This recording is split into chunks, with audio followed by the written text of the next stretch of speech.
our public works workers and our public works supervisors. So we don't have an agreement, so I don't know what those numbers are, but we're gonna have to figure out how to account for those numbers. For those veterans in the room, CalPERS is our retirement cost, both our current cost for our employees and our unfunded accrued liability, or the long cost that was amortized over a long time. And then OPEB really is other public employment benefits, largely healthcare. As a CalPERS health agency, we're required to provide a minimal level of healthcare for retired employees, and that's what the OPEB costs are. And I know that everyone's kind of heard a little bit about the CalPERS issues that have been going on. This particular budget year, we're not going to see a huge jump, which is a good thing, because last year, previous year, they had a decent return on their investment, so it kind of went across the board without any issues. But the current year, they had a 13% decline or decrease in their revenues from their investments, which means next fiscal year, for fiscal year 25, we will see a hit, which is probably going to be equivalent to about a 13% increase in our UAL. So we're okay this year. Next year is a whole other story. Just a forewarning on that. We'll look at that next year when we start looking at this stuff. Yes. At some point, if council wants to do a workshop, we did a couple years ago, it's probably been about 5 years, when we did an actual CalPERS workshop, we can certainly do that off cycle. So especially the newer members can understand what our CalPERS costs are and what it looks like, and we can add OPEB in there as well, because that is gonna continue to be an obligation we're gonna have to pay for from now into the future. So now we'll start in a revenue overview. So this here is just a quick chart to show you the consolidated revenues projections. And really what this is about is to show you of all the monies that we receive, 47% of our funding comes from the general fund. So of a almost $39 million budget, a little over 18 million is general fund revenues.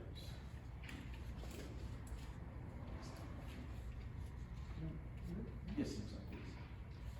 So now we'll go over.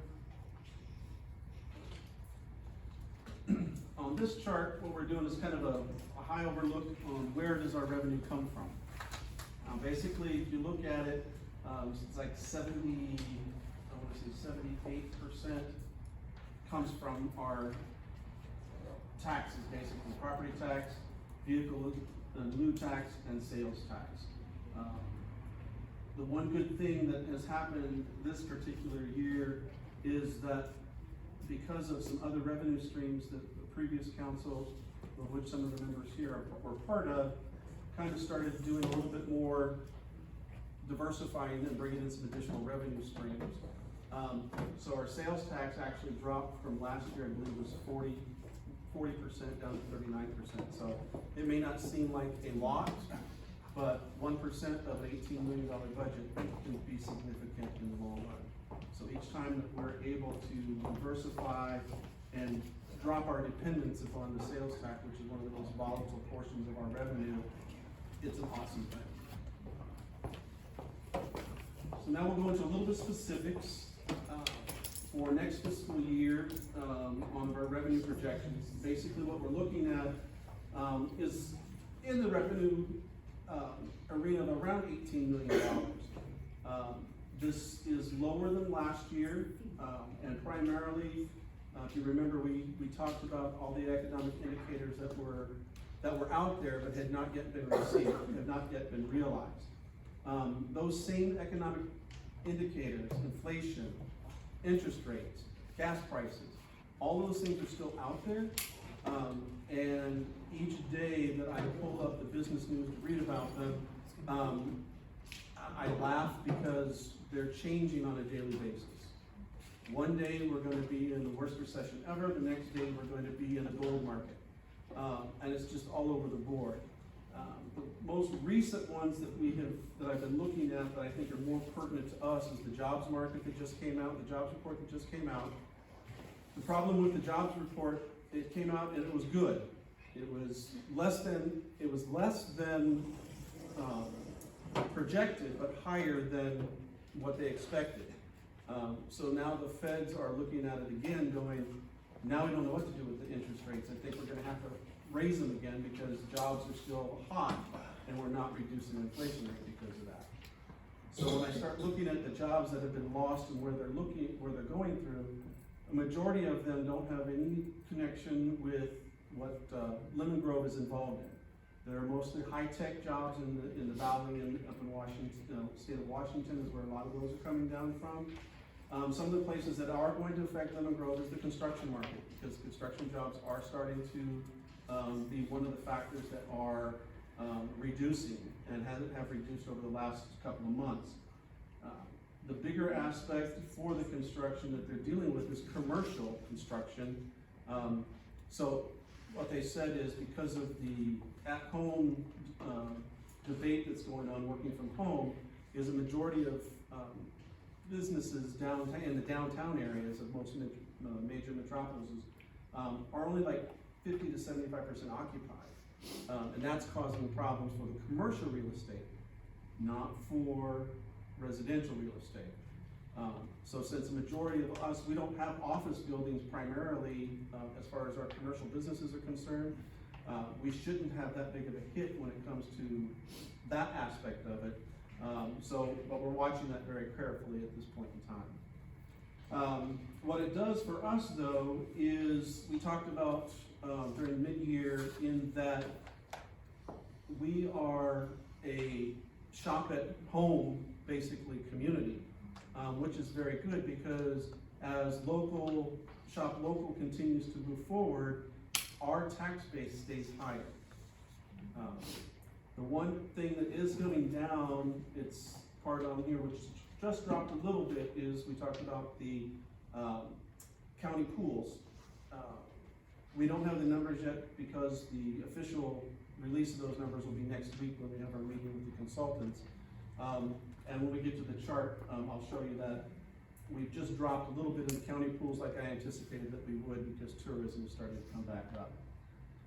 So again, these numbers are based on my calculations on what I see happening in conjunction with our consultants that help us with our tax revenue projections. And we also do a trend analysis as where we're at on this stuff.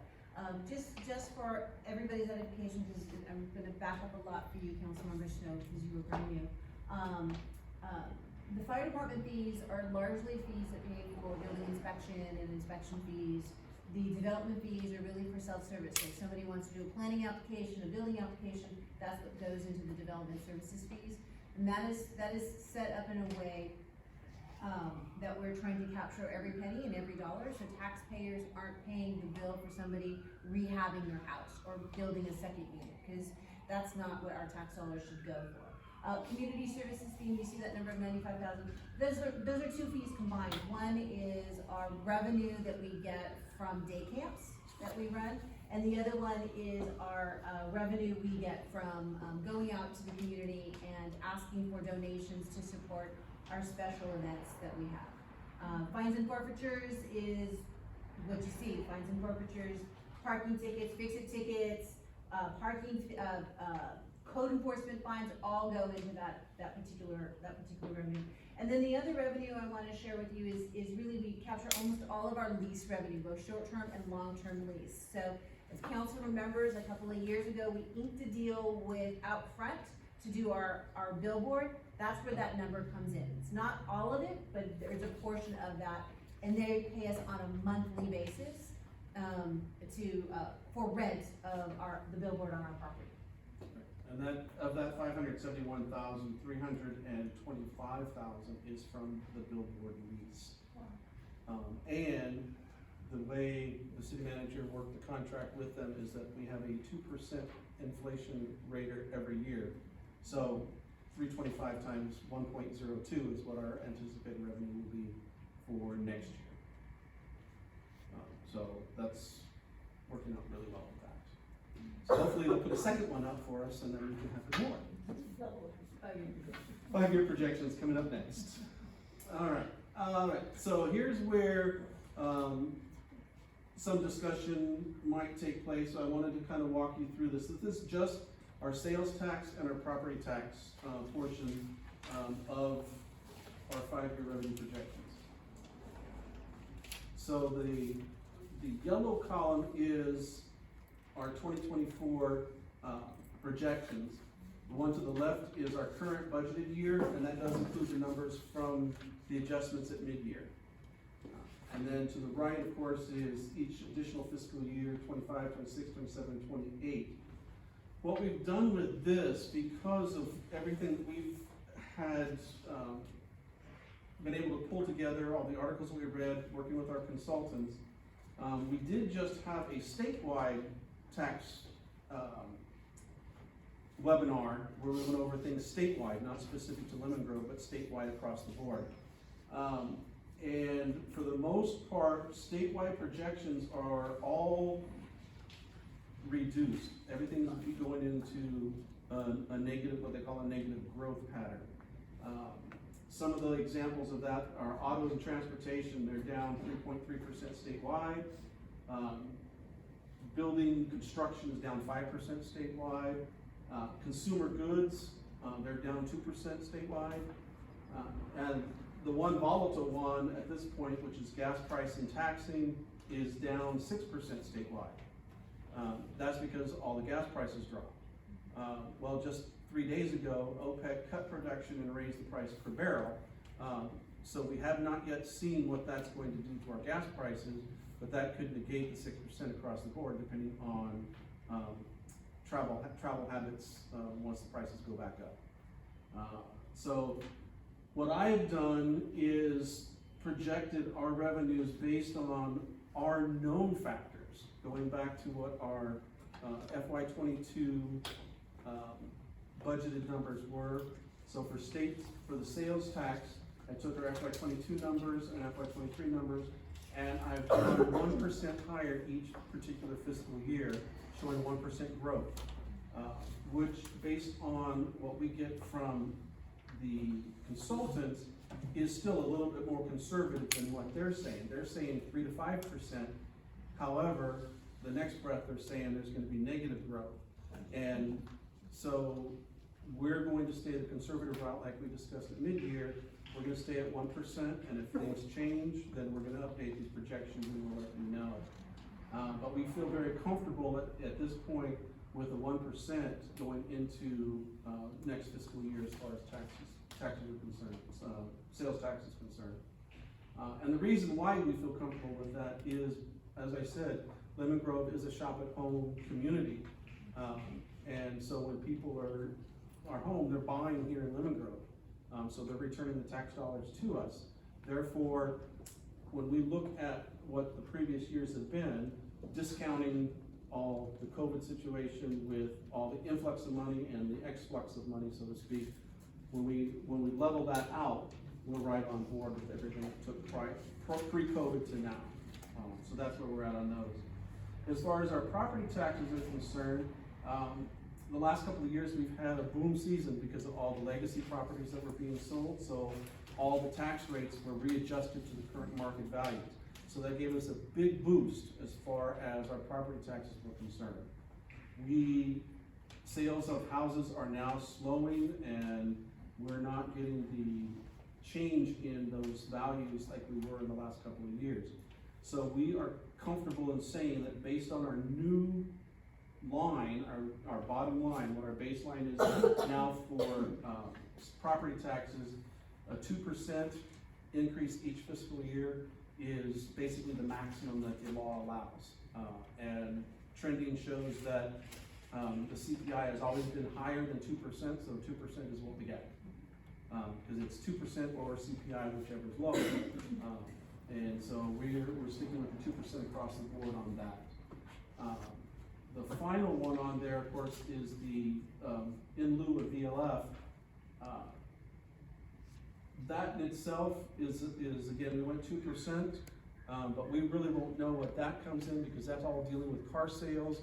And while our car sales are up, what is actually happening with that percentage? It comes off the property tax calculation, and therefore we're gonna go with the same property tax calculation, 2% across the board. Once we get our first payment in of that fiscal year, it's always 50 and 50, so we will know exactly what our second half payment's going to be, and we'll make sure that council is aware of that, so we can adjust that, whether it's up or down, and normally it's gonna go back up, because we are, again, a little conservative in what we go forward. And I know that sometimes it makes my job as well as your job a little bit more difficult having to choose when it comes to your goals and objectives on where you want to spend, what money we project to have left over. But I'd rather be able to come back to you at mid-year and say, we have this additional money if you want to use it for something else that has not yet been earmarked, as opposed to coming back to you and saying, oh, we're over, and so we have to cut all these programs that you wanted to take place. So that's our rationale for being a little bit on the conservative side. We'd rather surprise positively as opposed to negatively. So just to add on, I want to emphasize the point again on the sales tax, because Joe and I were in that same webinar. Our sales tax consultants statewide is projecting on Q3, which is our first year of our fiscal year, a negative 2% in sales tax growth, a negative 3% in sales tax growth in Q4, and that happens to be the Christmas season and the shopping season, and they're predicting a negative growth in that. They're predicting a 4% negative growth in Q1 of '24 and a 4% negative growth in Q2 of '24. And the reason they gave is exactly what Joe said.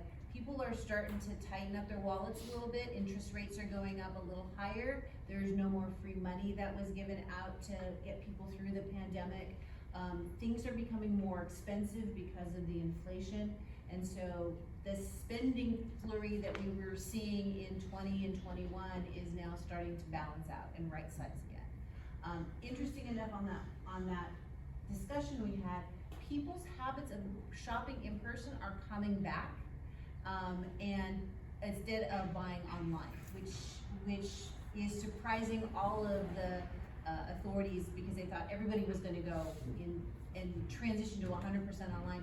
People are still tactile. They want to go see, they want to go look at what they're getting, try on the clothes. So they're projecting negative growth for the next year. We're projecting a 1% increase just to make sure that we stay on track. So we don't have to come back to you and say, oops, we were wrong, like we did during COVID, and we're having to decimate city services and programs that everybody wants and go back to old places. So we're trying to be really conscientious when we do these funds. Property tax is steady Eddie, as Mr. Weir said.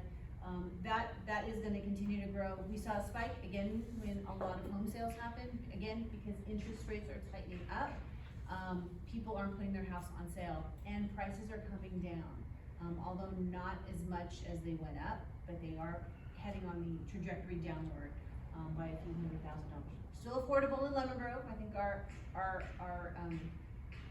average home price is about $400,000, $500,000, which, if you look at the county, San Diego County region, were really, really inexpensive compared to some markets. But it's still hard for folks, especially first-time home buyers, to absorb those new high interest rates. And the one thing about that I'll add, just on a personal note, is the mortgage lending companies have now started out with a brand new program for everybody, which is a buy-down program. So now that the home prices or the mortgage rates are higher, what they're doing is they're working with the sellers to buy down the interest rate for the buyers. So sometimes you would see in the past where they give 3% concessions or 5% or whatever the case may be. Now they're utilizing that as a buy down on your interest rate, so that one, the seller can sell the house and the buyers can get into it.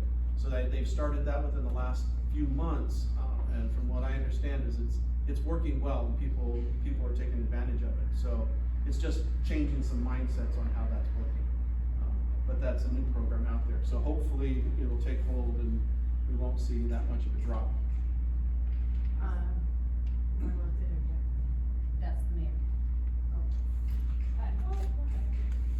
So with the buy down program, was my understanding that, they're like buying it down and it's, getting down to like 4% for a couple years, and then after about 5 years, it jumps back up to 6% market rate. Is that the same?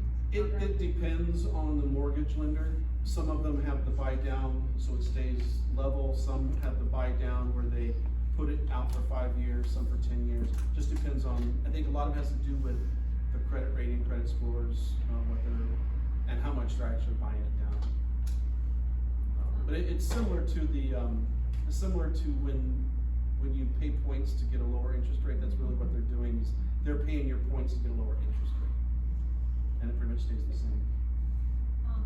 There aren't many people old enough in here to remember this, but, you know, home interest rates, when I was first buying a home, were 15, 16, 17%. And, what people could do is you could assume someone else's, lower interest loan. So I don't know if, I'm wondering if that trend is going to return. Assumables have not been brought back up recently.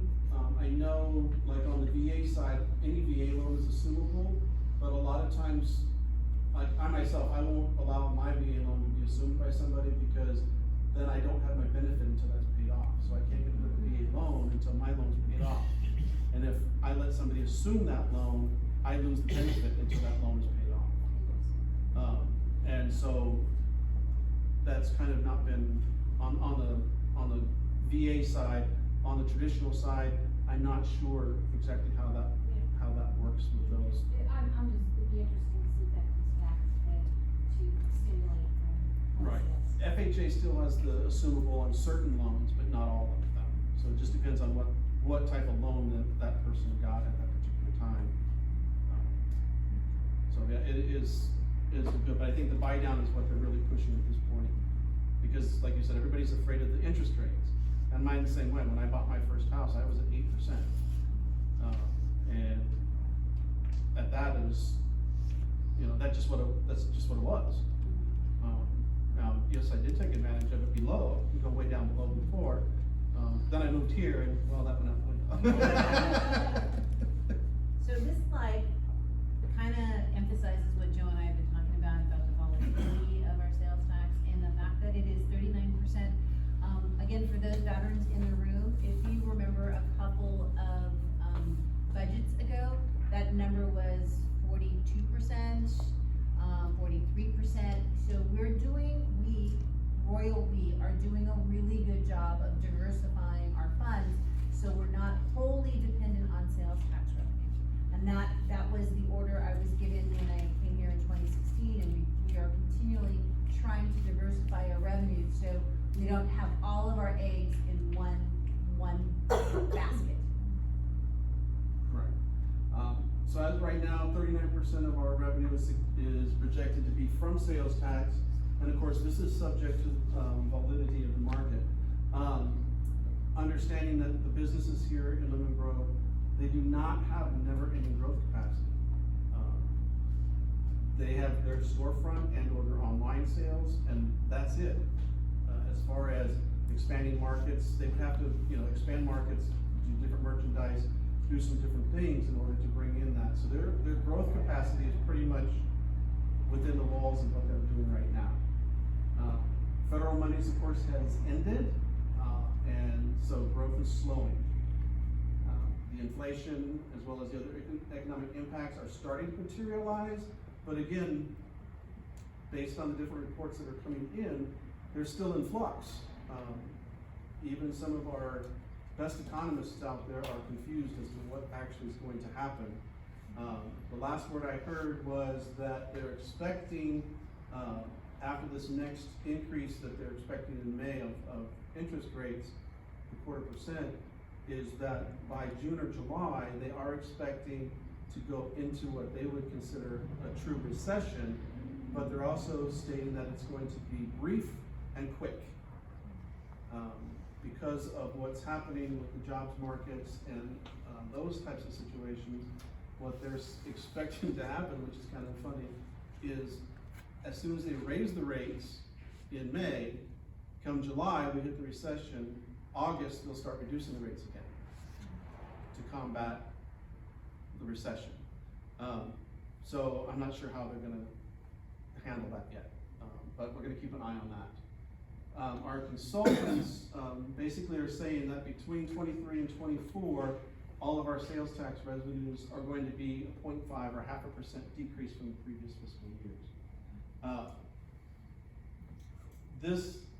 Don't get confused with this, because they always are much higher in their projections than we are. And so by us going up 1% and then coming down a 0.5%, we're still within about $400,000 of each other, as far as our projections are concerned. We're on the lower side, they're on the higher side, and that's what we try to keep that path going so that, again, we maintain a positive cash flow. This decrease primarily to them is because of the falling gas prices and the declining in auto sales. And now that the gas prices are going back up, we don't know what's gonna happen to this yet. Because we don't know if the travel habits are gonna stay the same or reduce. So again, we'll be keeping an eye on it and letting you know what happens as we go further through this process. On the sales tax update itself, this is the third quarter of 22. Fourth quarter, I guess we don't get this until next week. I did get to see somewhat of a preview, and I think we're gonna be pretty much on trend. There's not gonna be too much changing of the chart it may not be as high in the numbers, but as the chart is going this way, that's kind of where we're gonna be at, with auto sales still staying number one. So the only change I think we're really gonna see as far as percentage wise is going to be in that county pool, simply because of the fact that tourism is coming back, and as I reported out in mid-year, as tourism goes up, our share goes down because the receipts for tourism in the coastal communities go up. So, property tax. How do we get it? What part is ours? Basically, for every tax dollar that's received by the state, we get 12%. So we get 12 cents on the dollar, for all the property tax, that comes in. It's 20% of our revenue. It's primarily paid twice a year, or actually quarterly, I'm sorry, property taxes, we get quarterly, payments from them. But it's pretty much set. Once the assessor does the rates, property tax bills are sent out, and mortgage companies and/or private citizens pay those on a regular basis. The only concerns that take effect, of course, in Prop 8, the automatic reduction in travels, but we're not, or in taxable property values. We shouldn't see too much of that at this point, because the markets are not declining significantly enough for that to trigger.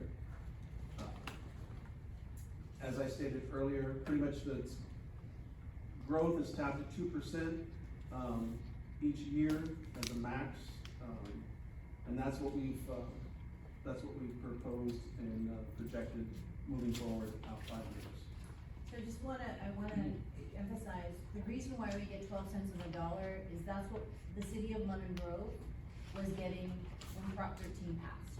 And when Prop 13 passed, it codified how much property tax the entity is currently getting. And at the time, we were getting 12 cents universally, and that's what we get today. So on your property tax bills, for every $100 you pay, we get 12 bucks. So just think about how we have to have a cumulative effect. The largest chunk of this property tax dollar goes to the Lemon Grove School District. They get 25% or 25 cents of the dollar. The next highest is Grossmont High School District.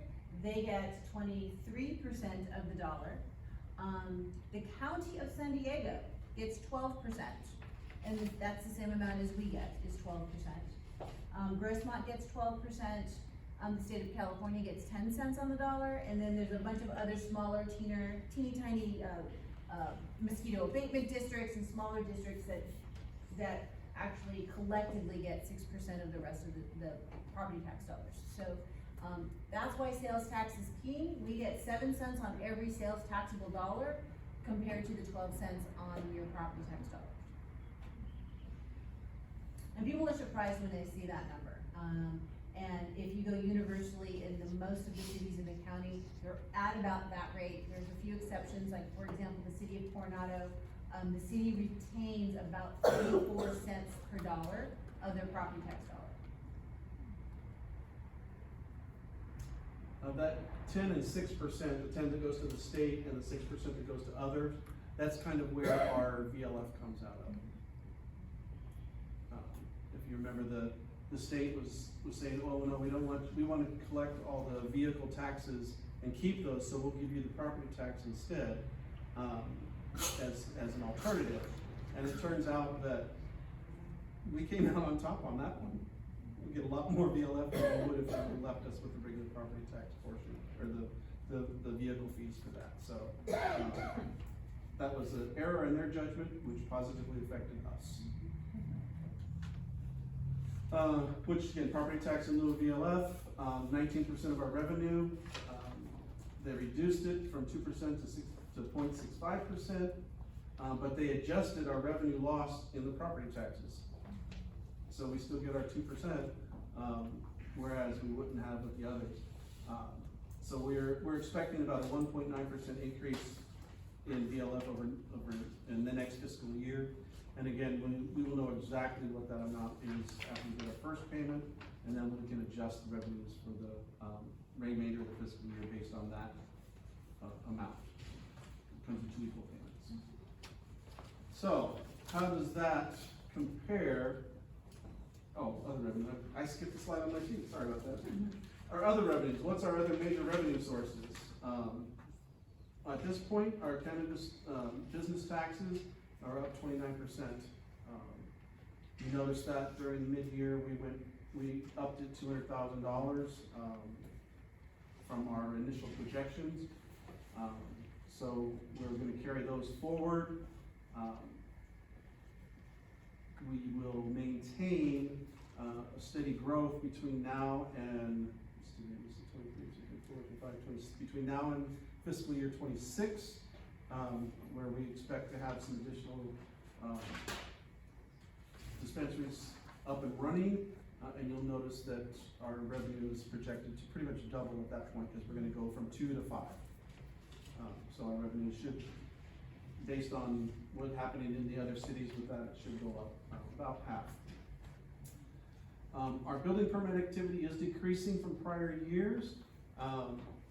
This isn't a major issue for us in the aspect that on our building permit activities, we only keep a portion of those fees because the rest of the fees are used to pay for our contracted employees that work in planning and engineering.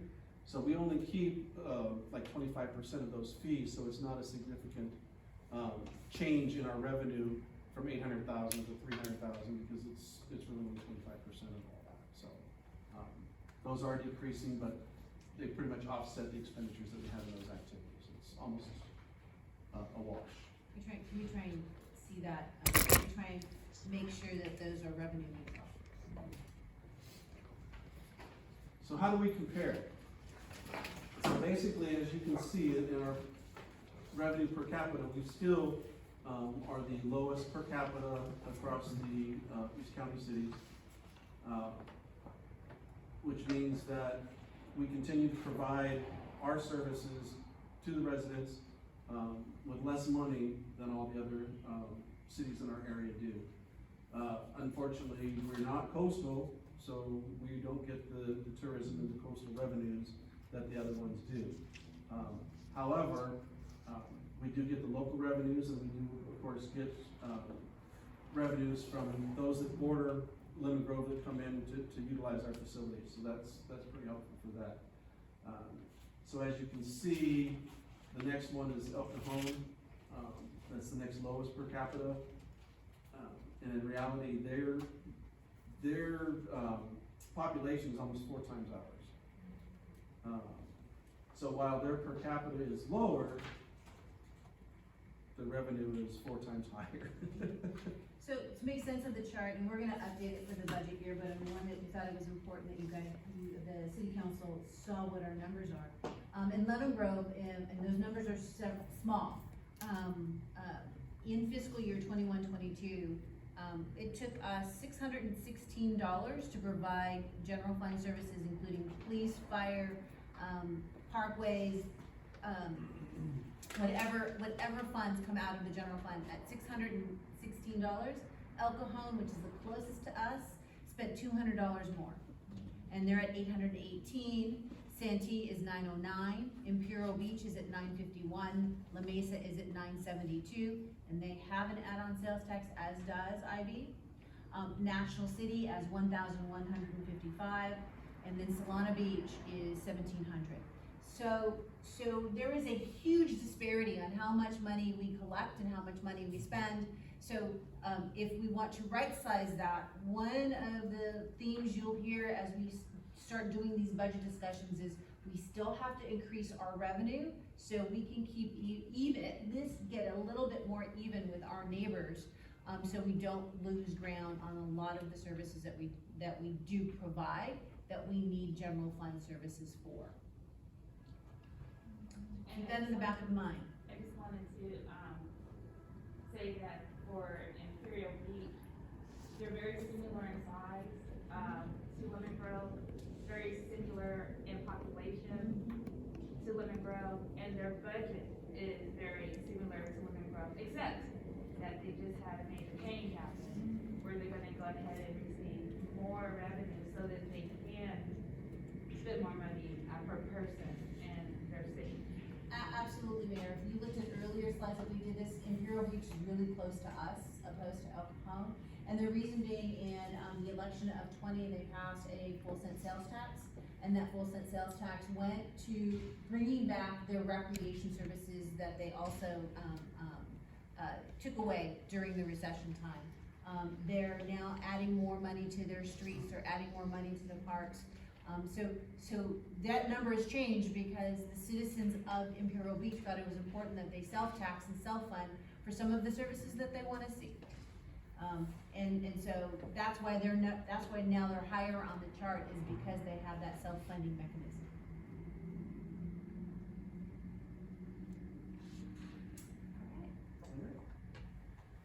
So that's all the revenue side, so just keep that in mind as we start talking about the general fund expenditures. And the general fund expenditures, we're gonna stay very, very broad. We are not gonna get very specific, on details of items. And there are a few exceptions to that, but we're not gonna get into this costs this much or that costs this much. Because we really wanted to this is where we don't want any surprises when we bring a draft budget to the council, so you can see where staff is, and I'm talking staff collectively, Public Works Director, Fire Chief, Community Services, HR, is collectively thinking about what we need to do. Mr. Bear. So on the expenditures, the other thing to keep in mind while we go through this again is this is one aspect of the budget that we have control over. We control our expenditures outside those few things that we talked about on contractual obligations. The expenditures are where we are able to control to make sure that we have that positive cash flow. And what you'll see, this is basically by the major department where the expenditures are taking place. So again, the numbers are a little bit small, but public safety is 39%, fire is 33%. So you're looking at 72% of the budget goes to public safety, basically. And that's fire, police, animal control. Or 3/4 of our general fund budget goes to public safety. Right. So your public works is at 9, community development is at 6, and general government administration is at 13%. I tried to make that either 14 or 12, so we didn't have an unlucky number 13, but it just didn't work.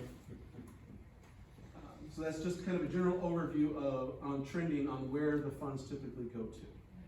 And I think council members also understand is usually in public safety and fire, those are the last things we cut. So 2/3 of the budget is almost off limits. Where we do most of the shaving and most of the cutting is in public works, which is 9% of the budget, as well as administration. And that includes council, me, city clerk, finance, community services, so all of your external facing services. So we're looking at cutting, if we have to cut that, was it 21% of the budget, 22% of the budget, is really where most of your cuts come from, not in the 2/3 of cuts. So where are expenditure expectations going to be coming from this next fiscal year? So as we know right now, budget expenditure requests, we've talked about before, we're talking potential additional staffing, based on reorganization and changes in classifications, which we talked about briefly at mid-year, and we added some administrative classifications, so that we have the opportunity to reorganize and refocus our departments. And for those that weren't there, the public that doesn't remember, what happened is we did not have any classifications for administrative work. So for instance, me as a director, I'm doing all of my own data entry and all of my own information and such when I'm doing budgets. Instead of having somebody else work these reports for me, as a director, that's what I'm doing. So by adding and reorganizing, we're able to right-size those tasks and move people forward into what we need to get done and better utilize our time and become a little bit more efficient. What we're working with as far as staff is concerned is still from eons ago. Nothing's really changed. And now it's a focus to really look at how we do business and how we can do it better and more effective and more efficient. So privately and publicly, I've talked about, we're in the people business, we don't make things, we deliver services. And without the people, we can't deliver services. And staff is anticipating higher level and higher demand of service, which means we need more people to do it. If you remember from the P&P discussion at the last council meeting, one of the teasers that the Public Works Director gave you was, we're gonna be coming to ask for some additional public works staff, so we can do a better job of pothole patching, of graffiti cleanup, of even resurfacing some of the smaller streets that are below the 25 PCI, so we can, one, have that experience in-house, but two, knock off some of those streets that would be wildly expensive to do in the contracting market. I know community services is getting taxed out with the 2 people that we have currently staffed. They're looking at creating and adding another position so we can better deliver services. So we don't have staff members working a 19-hour day in the summer. Yes, they go from, some go from 6 a.m. where they start at the camp into movies in the park, and they're there until 9 o'clock at night. So we're getting close to staff burnout, and I'm seeing it with everybody, and I can tell you that I'm experiencing staff buildup, and I don't know how many more months I could work 7 to 6 days a week to try and get everything that needs to get done. And you'll kind of see that in the strategic plan. So every department is looking at adding staff outside of public safety, because we know there is increased demand for more public services. And the only way we can do it is by increasing staff. The next step of that, of course, is we talked a little bit about the economic indicators, and they're starting to show with us, is the cost of goods and services across the board are increasing anywhere from 4 to 9% in all venues. In the previous years, we've been able to kind of cut the services during the COVID period, because we didn't need all the services at that point in time. We've reinstituted everything back as of last year, and now all these contracts are coming back up, and of course everybody's in the wage war to try to retain people, have been giving raises and increasing salaries and benefits, and of course those costs get passed on to us, the consumers, and as that, the goods and services have gone up anywhere from 4 to 9%. On top of that, because of all the devastation that's happened over the state over the last year with the fires and the rains and the flooding, our property and liability, even though we haven't had the claim, our property and liability itself is going up 17%. So that's significant. The sheriff's contract we already discussed, it's only 1% this year. So that's pretty much already taken care of. Those are our knowns. What we don't know yet is what our labor negotiations are going to be with fire, with AFSCME, and the non-represented staffs as far as COLA is concerned. So we don't know, those are unknown to us yet. We're currently in negotiations, as you know, so those are pretty much sitting out there waiting for a final determination on that. Once we get those, then we can have a better number for you. But at this point, we're just kind of going, I think, if I'm not mistaken, if I remember correctly, I think that I put in the salary portion at this point, which is under the new equity plan, with everybody at least one step higher than what they're currently at. So it kind of gives a little buffer as well as gives us protection for any merits that come, potential merits for next fiscal year. So that's where we're at on those.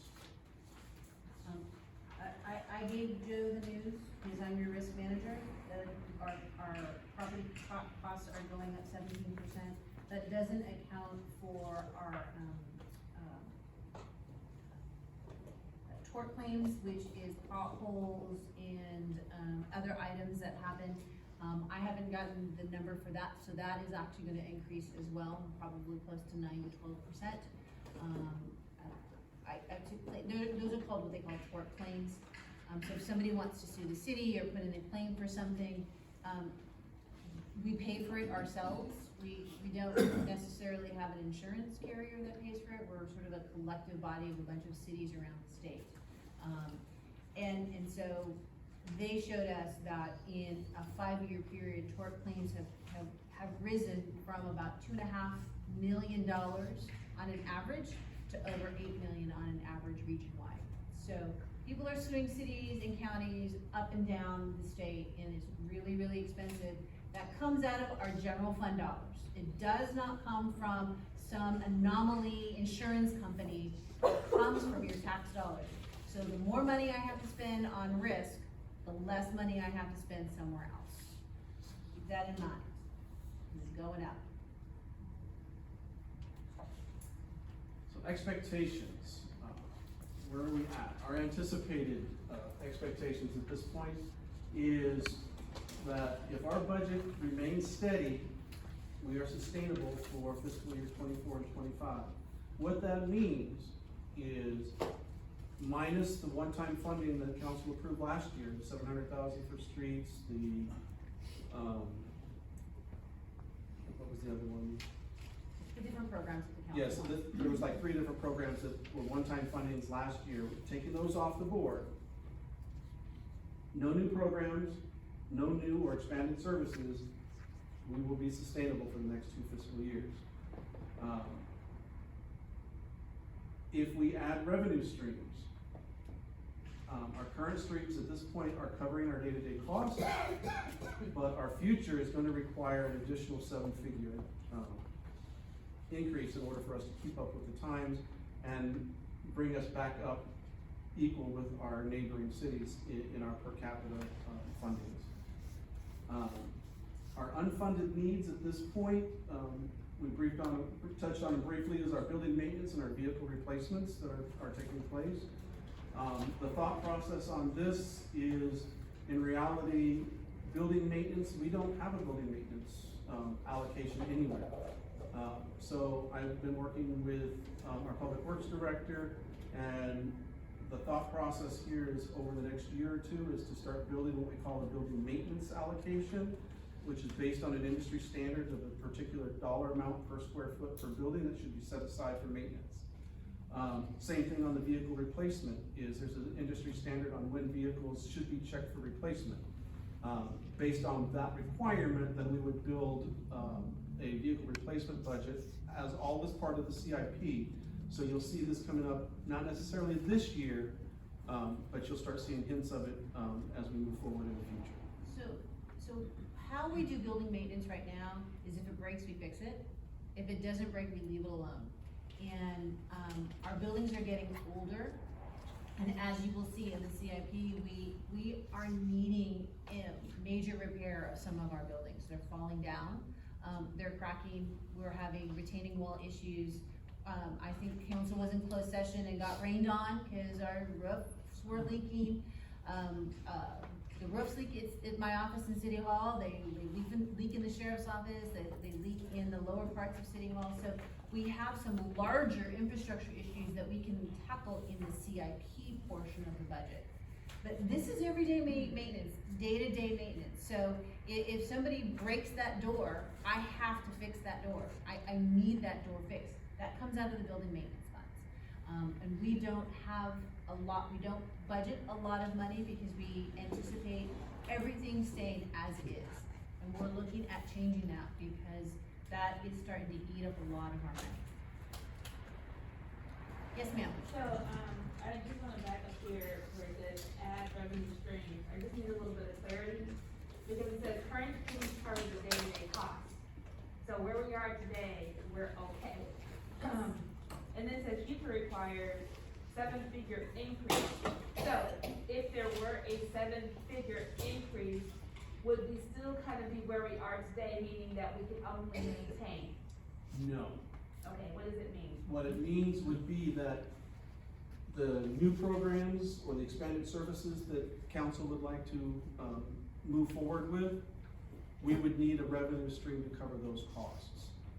So if we wanted to increase, go back to the public works and increase the under 25 PCI that doesn't fall within the pavement management plan, and we wanted to work on that, we would need a revenue source to cover that. Got it. If we wanted to expand any other types of services that we currently have or don't have that we wanna add, we would need a revenue stream to cover that. So what it really means at this point is, for the next 2 years, if we do absolutely nothing and just go status quo, we will be okay. After the 2 years, because of inflation and everything else, we're gonna be below, and we're gonna have to start relying on, fund balance to cover our costs, as opposed to maintaining our fund balance for emergency purposes. Which is what we had to do this fiscal year, because of the sinkhole, the unexpected, realignment of the traffic devices, those types of things we had to pull from fund balance. But that's what fund balance is for, is those unexpected type of things, and that's why we keep that there.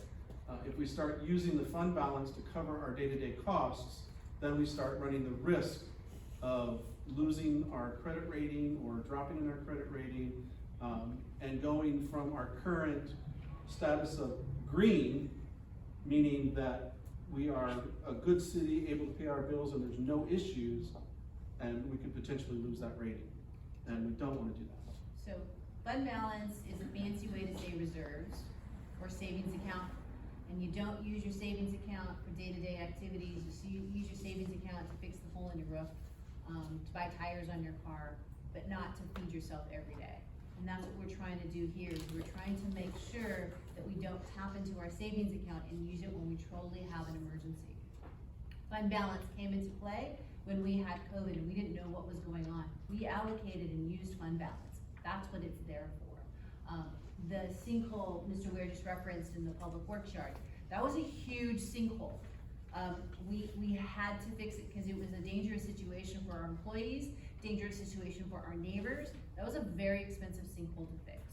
So that's what fund balance is for, and that's what we use, or that's where is a recommended for fund balance, but not to staff everyday needs. Because once you deplete your savings account, you don't have any money to bring it back up, on your day-to-day. And you will never ever hear me recommend spending one-time money on ongoing expense. It's fiscally irresponsible. Mayor. And then the other thing, you talked a little bit about the condition of the city-owned buildings and how, in this moment, I mean, they all need a little TLC. And so, you know, I'm kind of seeing like a condition assessment, that people go forward so that we can really memorialize the real needs of the city's assets. And I don't know if in the future that could help us apply for maybe some grant funding, I don't know. But, you know, I'm thinking a condition assessment on all, buildings, you know, would be of value. And Madam Mayor, that's what we're gonna have the CIP discussion, and we hope that that will be something that the city council supports, because it does take skill sets that are beyond my skill sets and beyond Mr. Murguia's skill sets about assessing the buildings. You really need to bring somebody in there to do that, but it's something we need to do. We both can see things visually, but we don't know about the structural, integrity of the building. The inside the walls, what does that look like? What is our wiring? We have some buildings that if we touch the ceiling, we know is asbestos. And so that's a whole remediation that we have to do because they're so old. So, loud and clear, we've had that discussion. I can't give you a number. It's gonna be holistically huge, probably bigger than what you heard on the sidewalk master plan and the PMP. But we are looking at that, so then we can use that, like we do with all of our plans, for grant funding, if one-time fund comes up. Or if we want to raise the building and build it anew, that would help us as well. And herein is a sales pitch for me as far as our building maintenance and vehicle replacement costs. This is where the CIP comes into play for these big, huge things that we need to get fixed and stuff right now. Our building maintenance and our vehicle replacement, basically what that amounts to is, when you take your vehicle in every few months to have the oil changed, the tires rotated, it extends the life of your vehicle. It's the same thing with building maintenance. If we get this building maintenance fund established to where we can start taking care of maintenance issues that arise within our buildings, we can save in the long run because we can extend the life of our asset through minimal maintenance as opposed to waiting until it falls down. And that's really the goal of these two programs. And that's kind of been the strategy, we kind of wait till it breaks and then we fix it. And sometimes it breaks beyond fixing, and you'll see some of that when we talk about CIP, especially for Lemon Blossom Hall and the senior center. That's gonna take a huge amount of money to fix, because it's broken. Yes, we are behind the 8 ball at this point, but we're looking forward and trying to work our way to get ahead of that. And that's what these are for. So as I always say, we have to identify the problem before we can fix the problem and come up with solutions. We need to wrap our minds around what that problem is gonna be as far as buildings are concerned. So the staff requests and changes that we'll continue to work for in the next fiscal year. Manager Romero already talked about Public Works, adding staff for streets and help with the potholes and some of the smaller street issues that are taking place. Under finance, I'm looking to reorganize our department, get some succession planning going in, and potentially having an admin person that's shared between finance and development services, so that we can actually get some of that other work done and reports done in a more timely manner, so that we can be, myself can focus on other things as opposed to running reports and doing data entry.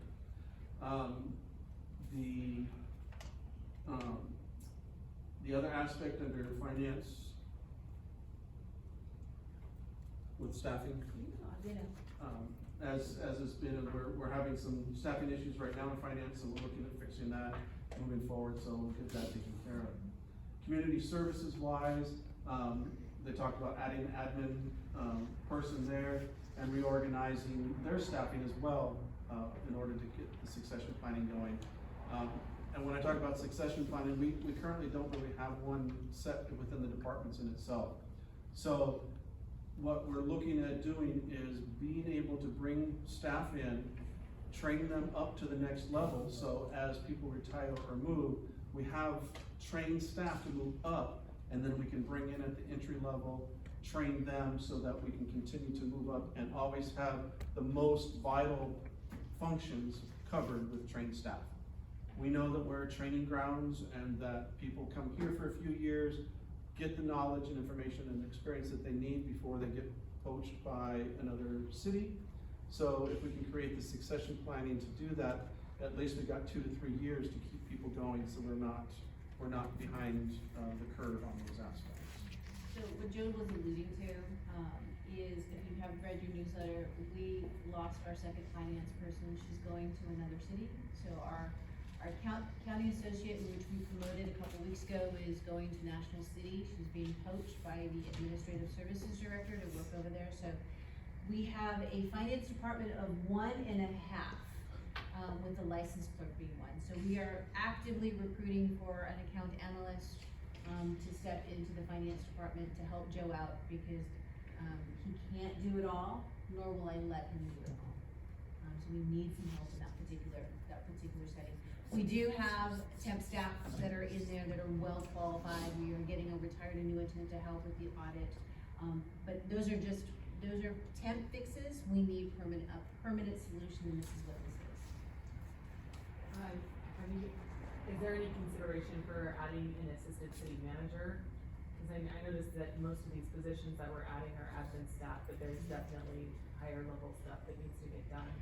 There is not, I have not made that consideration. I know you and I have had this conversation, but I'm hoping maybe in council's discussion, goal setting, that might be something, because we either need an assistant city manager or someone that is a higher level, that I can delegate some of the big work, so I can pay attention to some huge lifts that are going on, especially for our unhoused. There are some programs that are afoot that I really need to focus and pay attention to, but I have 3 hours a week, and it should take, 8 hours of my time to help work with the county on this particular one.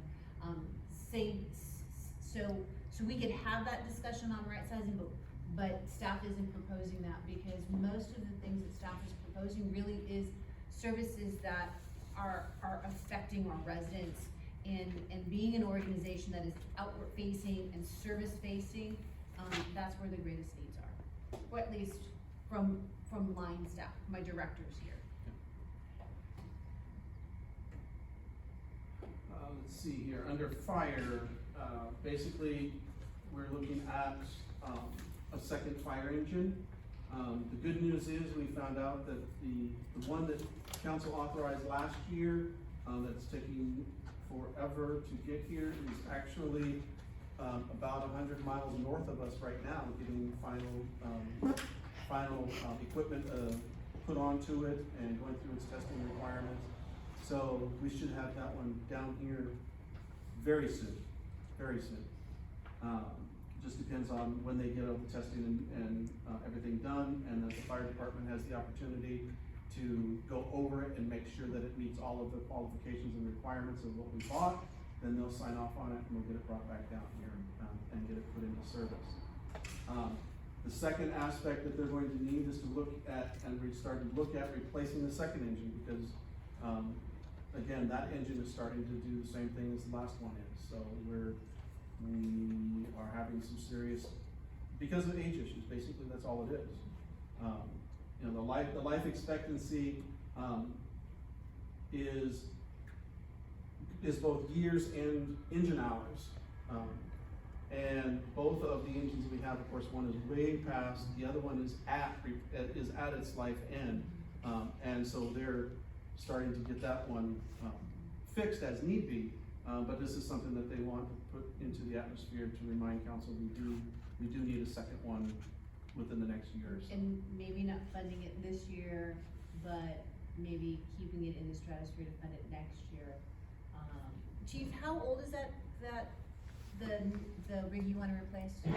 It's getting 20 years right now. 20 years. So we are using 20-year-old fire engine equipment. I'm amazed that we can still keep the ASO rating of 1.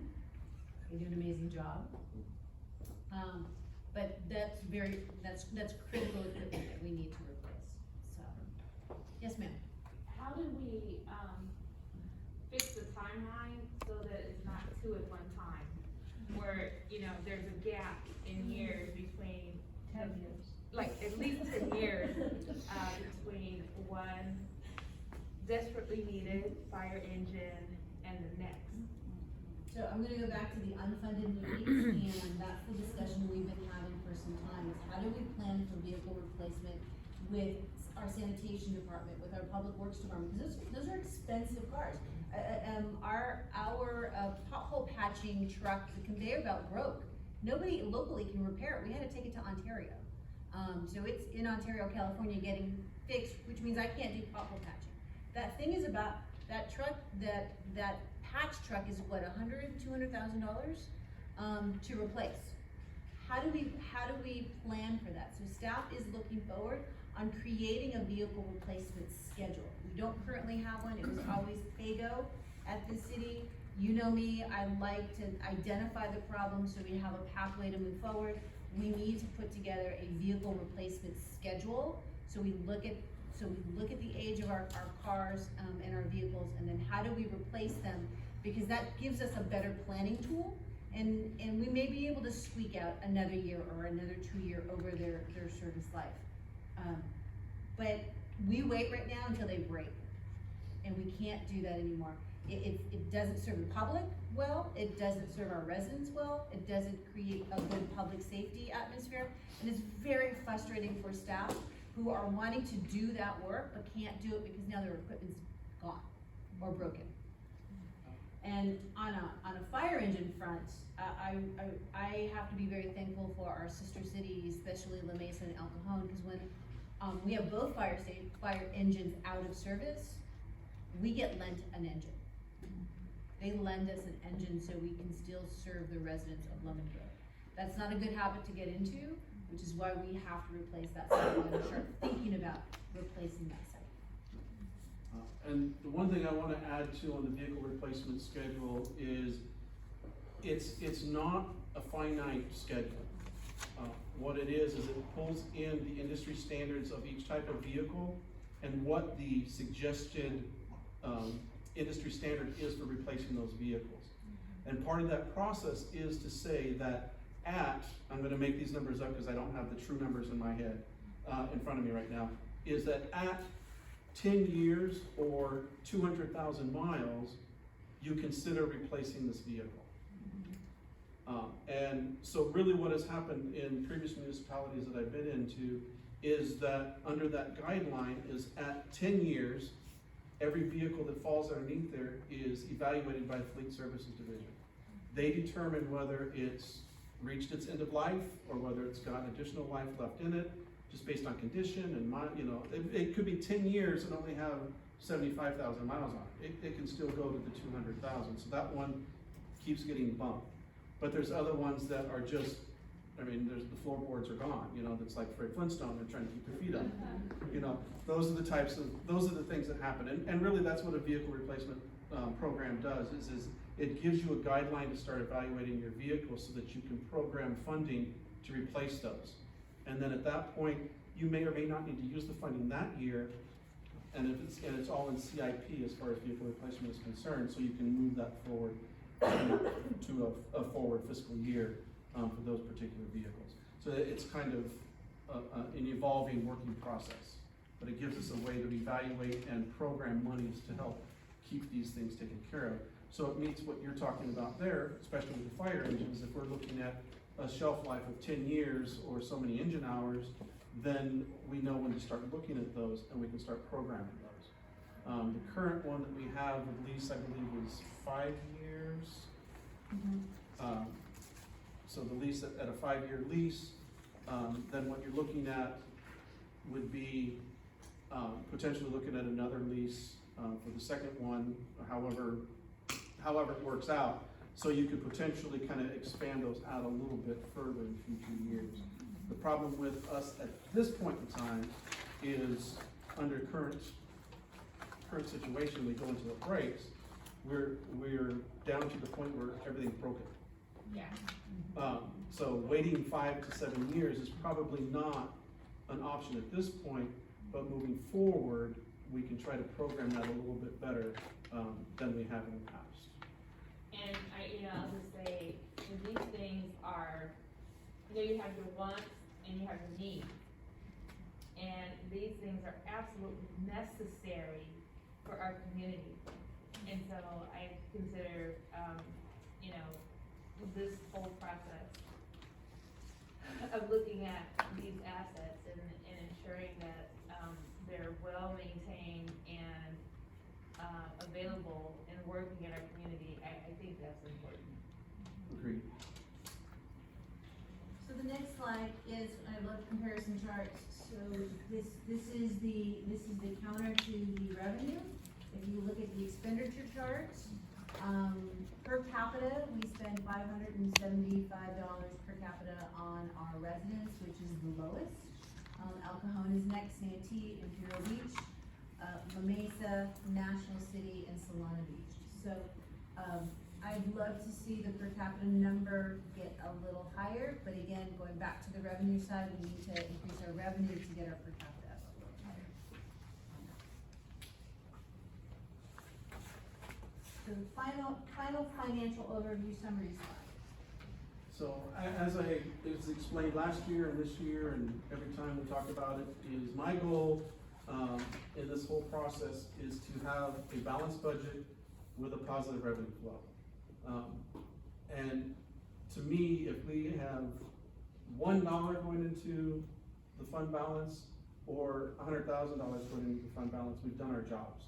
To be fiscally responsible, have a balanced budget, which means all of our revenues covered all of our expenditures, and we're not using fund balance to cover day-to-day costs.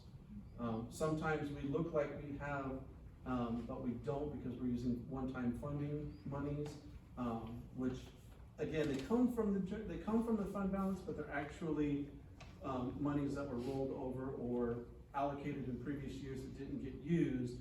And again, like I said, we wash it back to zero come July 1, so it looks like we're using that, but it's actually money that had already been allocated from previous revenues. So when I look at the balanced budget, it's for that fiscal year, not carryover projects, just for that fiscal year, revenues and expenditures. Our expenses, we remain constrained with it. We look at every single thing that we're spending money on. We don't need it. Goes back to what you were saying, Madam Mayor, with needs and wants. If we don't need it, it gets put on the want list. And we don't do wants unless we have the money available, extra monies available to do that. The needs get taken care of first. Our vendor costs, again, continue to increase, 4 to 9% this fiscal year. We're expecting it probably to be the same, if not higher, the next fiscal year, as inflation continues to go forward. Our economic indicators, they are starting to emerge. They're still in flux, and we're still trying to figure out exactly where they're gonna go. With the gas prices going back up, the Fed's planning to do another 0.25% increase in May.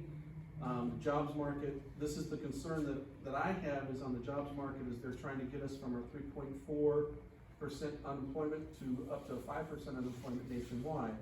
And again, most of those jobs are in fields that don't necessarily directly affect Lemon Grove, but could have a residual effect on anybody coming into our city to visit from one of the neighboring areas. We still provide the basic local government services at the lowest per capita cost. And as we discussed, we need to consider additional revenue streams. Re-looking at the TBT, looking at potential other aspects that could bring in those 7 digits, so that after fiscal year 25, we still have that available resource to expand services or to continue beyond what we're at right now, our status quo. So with that, is there any additional questions that the council might have of us regarding our current revenues and expenditure projections? Well, I think we kind of asked some questions along the way. What I wanna do is, I wanna check with the audience to see if there are any questions, and then come back to us for some follow-up questions. And so, do we have any questions in the audience? Yes. I do have a question, let me go back to the page we were just on. So historically, have we never, since the city was incorporated in 1977, had a building maintenance or a vehicle replacement? No. Analysis? Never. Never done. 1977. And I will have to tell you, it's not because of, not lack of want, that wasn't a real thing that they did in 77. That really emerged somewhere in about the mid to late 90s, early 2000s, to get a better idea of what problem they're trying to fix. This city was never in that financial position because it was always PAYGO. The recession hit Lemon Grove really hard, during the 2010s and 11s, and it never recovered. Everybody bounced back, but our recovery was always very tepid. And so there wasn't really the capacity amongst staff to do this. And this has always been on my want list because I know we need to have it. And I think we're finally at the position that we can probably execute it, with some additional help. And I we know. have two directors going, we need to do this. I know, I mean, to me, that's like really basic. I know my own household budget, like, okay, I just bought a new car, that means I have to allocate money for my next new car, you know what I mean?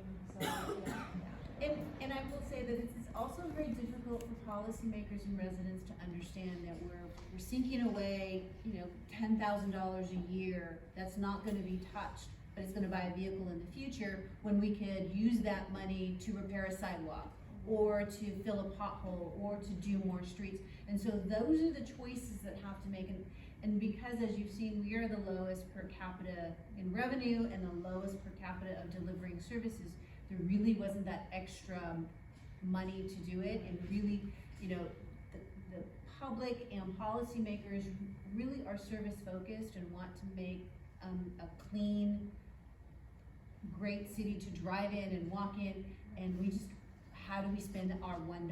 Exactly, and I just have another question on the two fire trucks, going back to that. So the one that's being replaced, how old is that one? 1997. 1997, so we're looking at 25. Okay, and then the other one is 20 years old. Yes, it's been 20 year mark this year. And with those trucks, you don't really look at mileage because we're so small.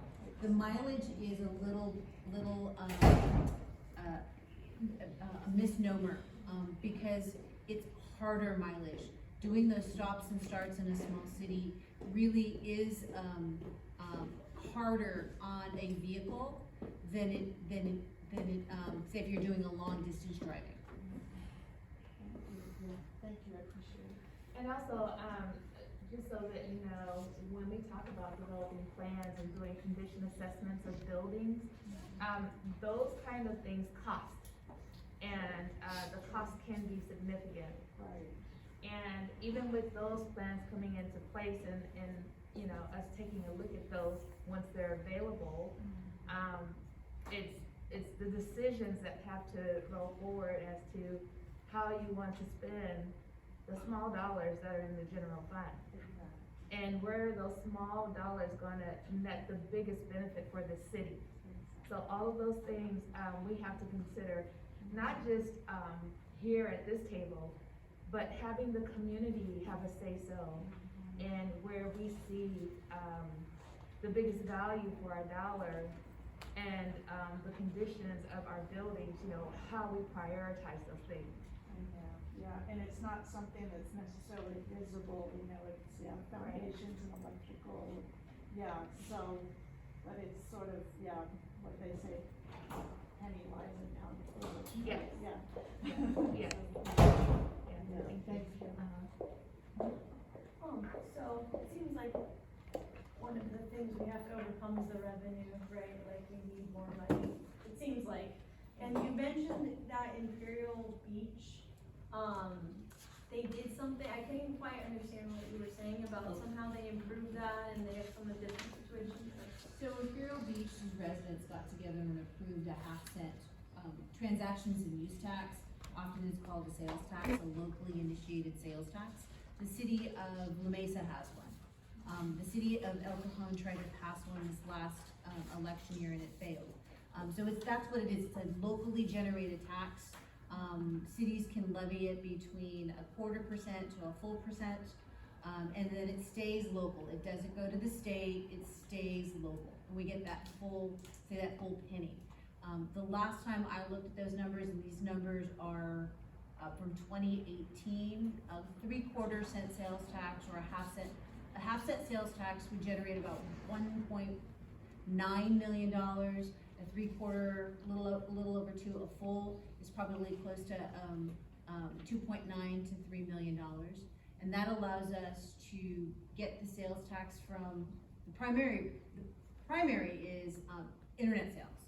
And we don't have the leakage of the internet sales, which now goes into the county pool and then is distributed, and is distributed on a very archaic formula, and that formula is who was the highest growth sales tax producer in that particular quarter gets the majority of the pool money.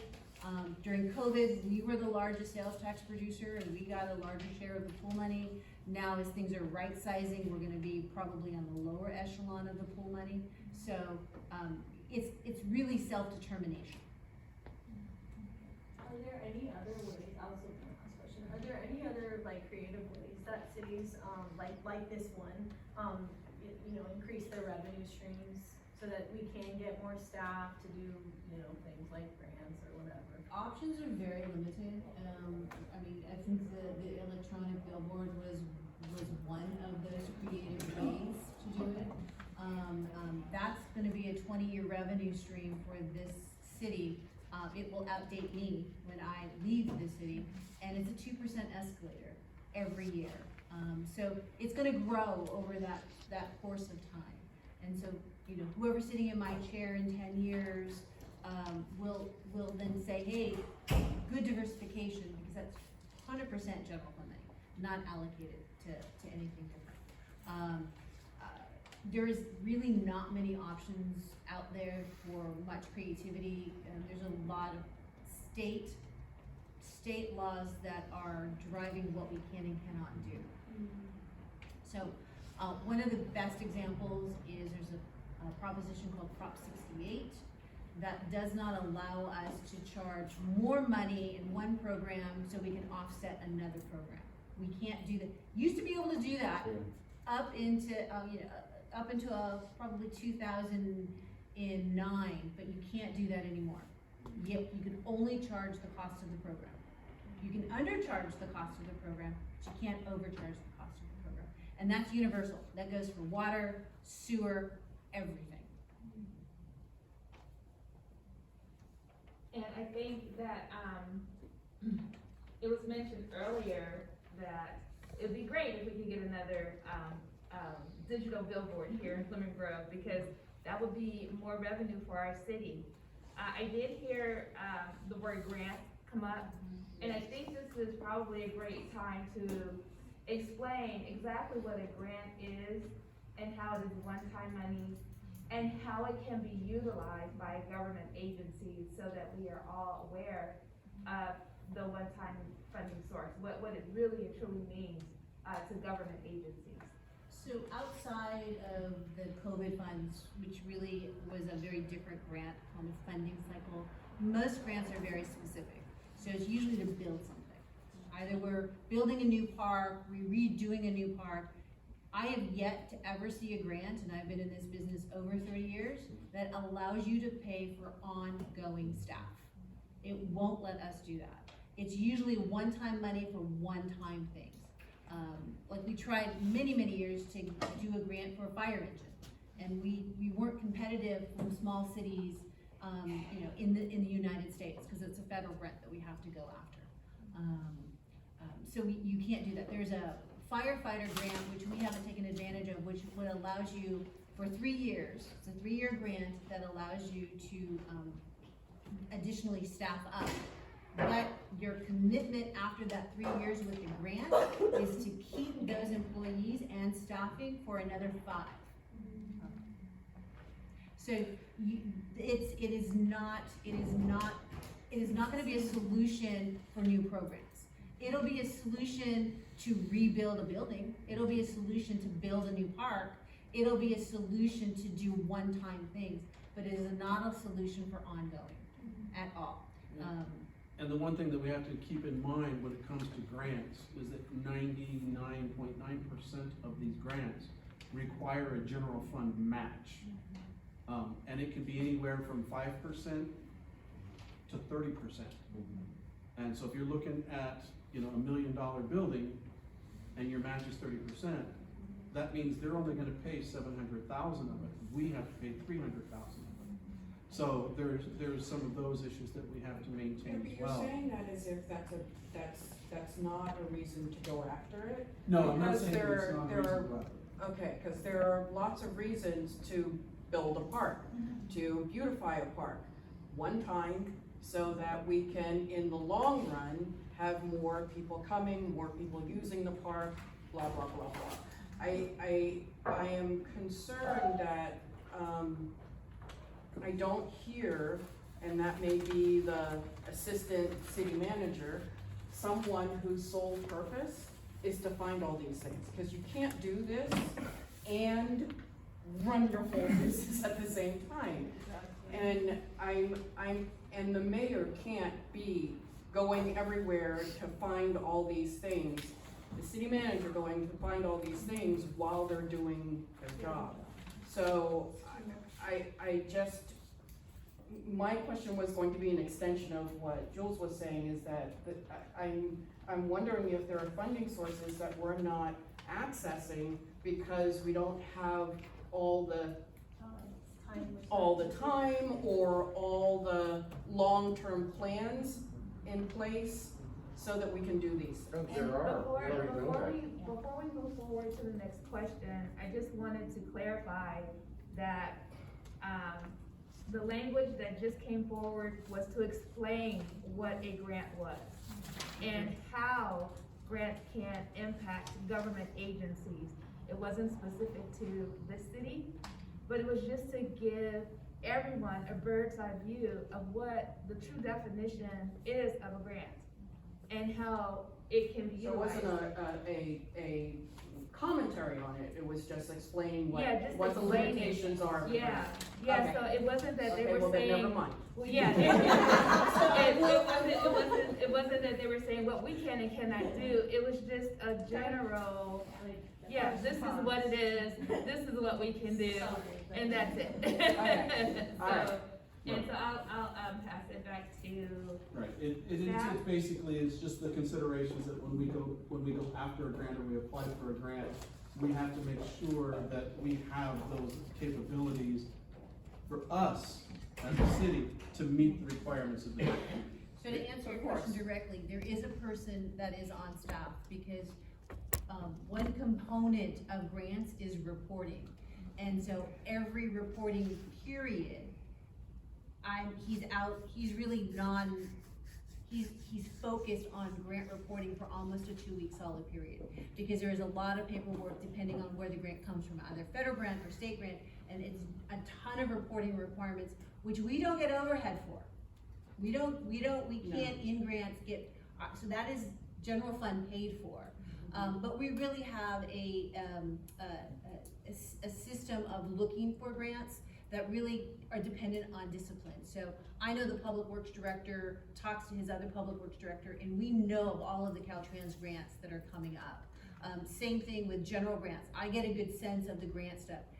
Every month I get a listing of all of the grants available, both federal and state grants that we can go after. There are some grants that government can't do, like foundation grants isn't for governments at all. Foundation grant really are focused on nonprofits.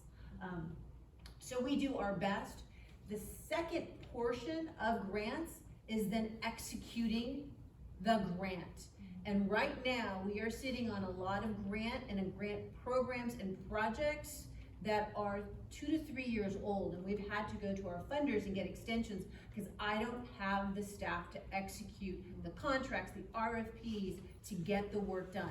And so that's the other component people don't think about. Grant is great, and we're a great agency to fund. I don't have the people to execute it. And you're gonna need a grant manager to do that. We have somebody, but he's at capacity right now. We're closing out some grants, so he's getting a little bit more capacity to look at other grants. But grants are great, but you need to be able to manage those grants and then execute on those grants. And so, I've had an issue especially in Public Works, and it's the charge of my director, Mr. Morgia there, is let's get the old grants out and close those out, let's get those projects done so we can go after more. And I know that, Councilmember Gasco wanted to chime in real quick. I mean, Mayor Pro Tem Gasco wanted to chime in real quick before we have another question. You know, I think they mostly said what I was gonna say, that there's enormous costs, not only in pursuing grants, but in fulfilling the obligations of the grants. But one other thing I want people to be aware of is that grants are wonderful, okay? There's a lot that we have done with grants, but there have been times where we haven't gone after a grant because we didn't have the ability we didn't have the time to chase it down, and to spend the money in a timely way. And if our city staff is stronger, not only will we get the benefit of the city staff using our general fund effectively to serve the residents, we'll also be in a stronger position to apply for grants and to carry out the work that's required in the grants. I hope people understand that money tends to follow money, and the cities that get a lot of grants are the cities that have already invested, and that can be us. So my next question was, are there ways to get resources that we haven't talked about yet? Like charging fees for something or increasing fees for something? Is that on the table, or are those things that we're considering? Yes, we have what's called, basically for government charges, anything that we charge as far as fees for services is required to be part of what we call our master fee schedule. And that's also governed by state law of what we can and cannot do. So our current master fee schedule that's out there will be updated this fiscal year. The updates that, of course, that will come through with that are the new sewer rate fees, the new cost of service, basically meaning what it costs for each particular staff member for each job classification. Some of our external funds, like our regional transportation congestion improvement program fees, change. Those fees will be updated based on requirements from other organizations that we work with. As far as the rest of our fees, business license permits, fire permit fees, dog licenses, those types of things, we are reviewing them currently to see where we're at, what we need to do, if we can raise them or do what have you. Currently, looking across the board with the cities that we're at right now, our surrounding cities, a majority of our fees are within line with what they already are charging, which we have to be careful because we don't want to go above and beyond all of that. So we are currently, as a matter of fact, last month, I sent out the fees schedule to all the appropriate directors to have them start reviewing those fees, so that this fiscal year, starting in July, I can sit down and start going over each one of those recommendations to make sure that we're compliant with the law, so that we can update any other fees next fiscal year. But we are currently in line as what I can see at this point. And we recover as much as we can per law. There is overhead fees, everybody's time is in there. Our master fee schedule, if you wanna take a look at it, it's like 18 pages, is actually on our website. You can take a look at everything that we charge for the master fee. Again, we are confined to state law, so I can't overcharge, I can only charge the cost of doing service. And there are some services in which we don't charge a whole lot, like for our day camp. We keep it affordable for the families to be here, and that is a conscious decision that we make. I can bring it up to market rate, but then a lot of my residents, or a lot of our residents, won't be able to use it.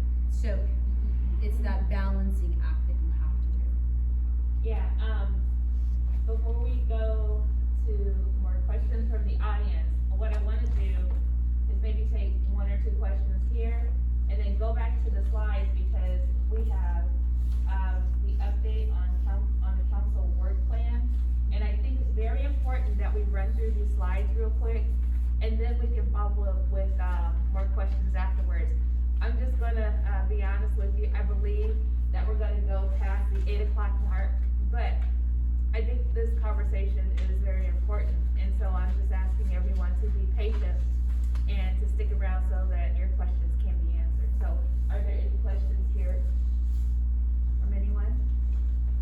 Yes, Councilmember Mendoza? Well,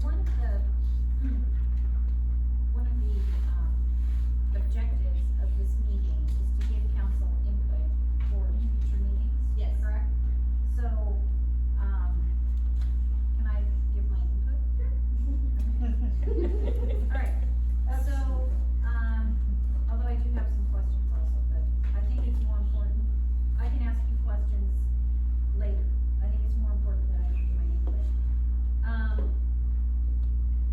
Need to consider additional revenue streams, okay? Hotel, sales tax increase. Can we get another billboard? We've talked about it, let's explore that. We have, a third, marijuana business coming on, line, and a fourth in the wind. Some of the businesses have talked about, warehouse, growing, and I don't know if that would be that would generate tax revenue for the city or not, but, you know, it's something we have been approached to maybe talk about.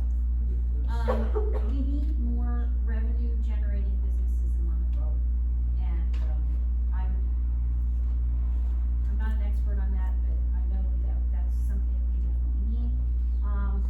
As we've talked about, we need more grant writing, we need to pursue more grants, and we need to be able to, and more businesses falls in line with, we need someone who's doing, business development in the city. And I harp on this every year, and I'm never gonna stop. Our animal control needs to be paying for itself. We are not licensing even a fraction of the dogs that we have in Lunenburg. And, if we brought that licensing up, our animal control costs could pay for themselves, and maybe our, public safety percentage would drop a little bit. Okay, that's all I got. Just a couple comments. We're gonna disagree on the animal control. We're never, ever gonna be able to license our way to pay for that, ever. Because remember, animal control is more than But we can just, do better. it's more than just licensing. Okay. But here's the phenomenon. I was on a webinar, and other cities were talking about this. Everybody's seeing a decrease in pet licensing for dogs. And one of the reasons came out is people are not viewing animals as property anymore. You license your property, like you get a vehicle license, your property. People are viewing, especially pets, dogs, because dogs are something that are licensed, as a part of your family. And you don't license a part of your family, you license property. So there's a shift in mind that is going on, especially, I think it's gonna be a generational shift that's going on, because they're getting the chips with the dogs, which doesn't, it costs them for the chips, but the licensing is really for government control, so we can see what dog belongs to what. It's no longer. And the other issue is dogs, need their shots. Right. It's the shot When issue, they yes. attack other Yes. dogs, Yes. especially when they're pit bulls and they don't have their shots and they attack my 2 little dogs. You're absolutely correct, but there, To be specific. To be specific, and this has happened. but I think there's going to be a shift in where that profession goes. Because like I said, everybody's licensing revenue is going down. And even some cities that have very active, licensing are all going down. And it's a shift All right, in that. we don't need to belabor this, you know what I'm talking Yeah. about. Yeah, and, And all of the other stuff that you have listed, we're still looking at. You know, just, we've got to get a hotel here. And The as- revenue generation business, my only comment is, it proved in the pandemic, if people stayed local, we're able to generate enough money to do our services. So really, people need to visit the places that we currently have and that we'll bring in, so they don't go out. And on the marijuana aspects, there's like 7 different categories of licensing for that. Cultivating is one, warehousing is another, and there's specific percentages of revenues that we can max charge for those to do that. So again, it would be going through the same type of process for a dispensary, and it's still a state controlled thing, so they would have to meet all the requirements for the cultivating. And there's an interest out there. Yeah. We We're talking to one right now. Yeah, we just don't have an ordinance in place to allow. Actually, you do. We do, Oh, we have the big warehouse? Yeah, you do. grows? right. Yeah. The resolution and ordinance that you put into play includes The recreational. all of it. Includes Oh, warehousing, yeah. Okay. It's just that we don't have any current, businesses that fall under those other categories. Okay. So it is part of the ordinance, so it's feasible. Okay, and so if we can go ahead and go through the remaining slides, and then we'll, go back to questions. Absolutely. So as I started out, earlier today and said, I had intended to get you a formal report, but it didn't work out, technology-wise. So I'm just gonna verbally run through this really fast. You'll have a formal report at your goal-setting meeting, when we have that meeting in May. On your first strategic focus areas is public streets and sidewalks. The first one is street repairs. As you know, that is a continually ongoing, aspect of it. Staff, spent this last fiscal year more money than we've ever spent, $1.3 million to repair streets, which also included streets under 25 PCI. We completed the Golden Avenue project on both sides, again, using grant funds. That was CDBG grant funds that we used. And I saw the trees. Going, for that particular project. And that, again, we hope that this will end up being a continuing project that we will move forward, which is gonna help us, and they're sort of circular, is the PMP, and the council adopted that, at the last council meeting, so that PMP is gonna be used, as you'll see in the CIP budget workshop that we'll have, influencing some of the strategies that we bring forward to council for streets. On Can the, I interrupt for just a second? Sure. Can you tell me what, so when we had the last meeting, it indicated that even though we invested that much money, we'd still fallen like a couple percentage points. And we talked about what it was gonna take to get us up just even one more, and I think that number was around 2.3 million. So if we increase sales tax, can you go through what I think you said a half cent was just over $1 million additional revenue for the general fund. Where would we be at if we were at the 1%? probably about 3.2. Okay. 3.2 million. I've asked our sales tax consultant to update those numbers for me, so I could have an intelligent discussion when we have your goals, because I'm anticipating those questions coming up.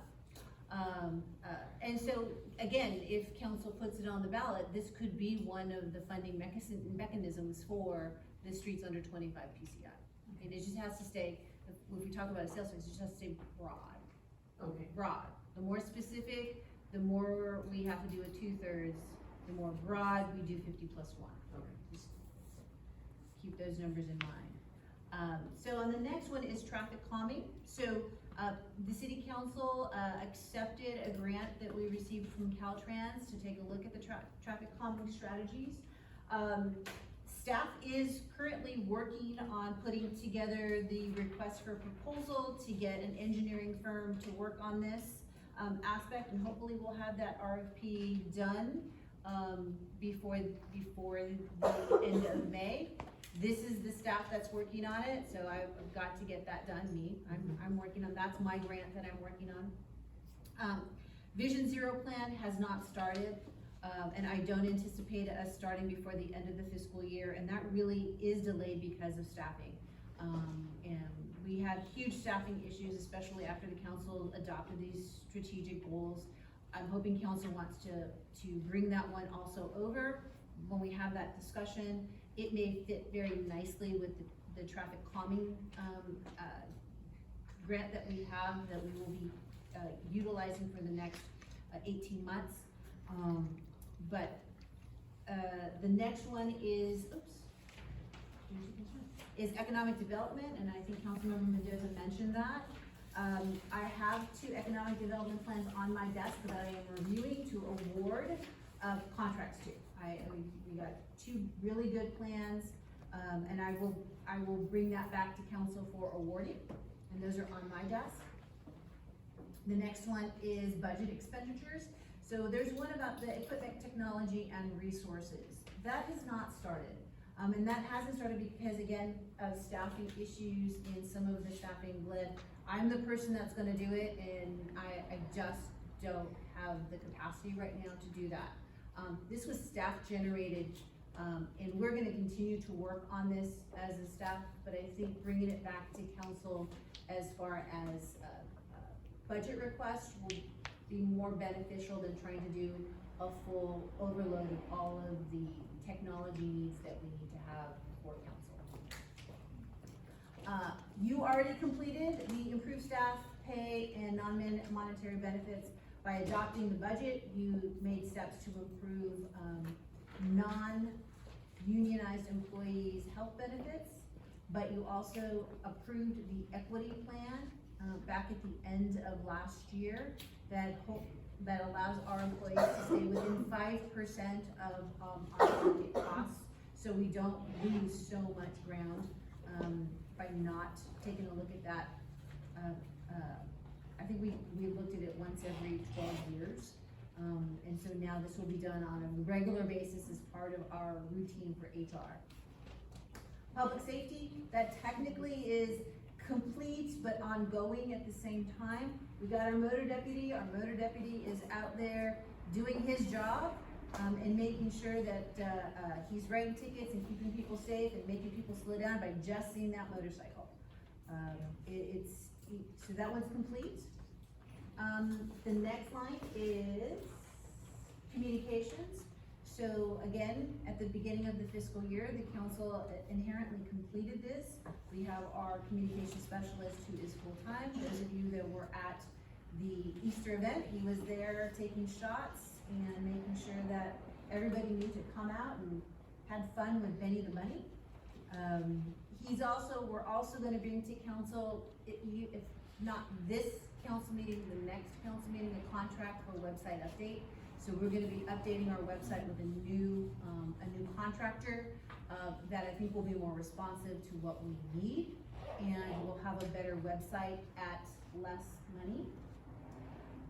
And the next one is the city council meeting and talking about how we are going to broadcast our city council meetings. Because of the vacancy in our city clerk's office, and this is largely the project she was gonna do, or that position was gonna do, it has not started.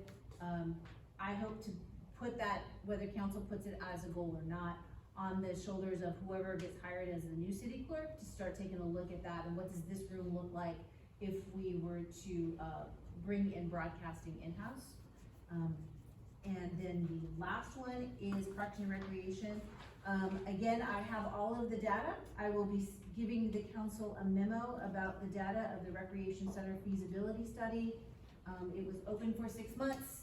I will tell you on the high end, it was primarily used by adults, but not very often. It wasn't used by children. So we did not get the rate of return that we were looking for, and the focus being kids. There definitely staff thinks that's because it was not programmed, and there was no programming in there, but absent additional monies, I cannot program the recreation center. I just can't do it. So, and then that is it. That is all of the strategic goals. Again, a quick overview. I will get you the formal report for your upcoming goals meeting. I will try and send it out to the council early, because it's nearly complete, but I just couldn't pull it off to get it done today with our computers going haywire and us losing our Microsoft platform for 5 hours. And all day on Sunday, so. Thank you Yes. so much, That was it. for, going through those slides. I'll check to see if there are any questions, out here. I'll start on this side and then work my way over. And so I'll start here. First question is, traffic calming, does that include central? It includes the entire city. Okay, It's an entire city perspective. okay. For the fire department, who services your vehicles?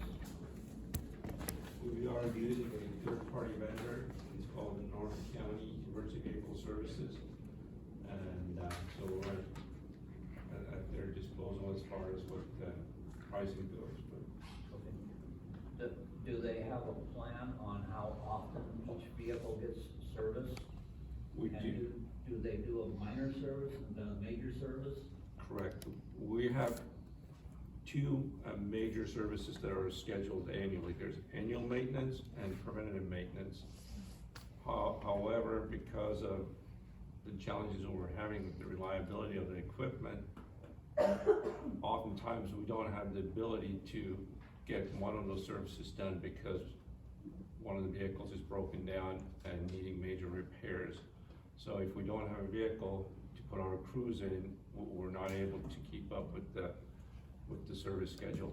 So John, if your question is, are we gonna do better maintenance on our new truck? The answer is yes. It'll be on a maintenance schedule for both preventive maintenance and routine maintenance. Okay. The reason I'm asking is because I used to work for San Diego Unified School District at their bus yard.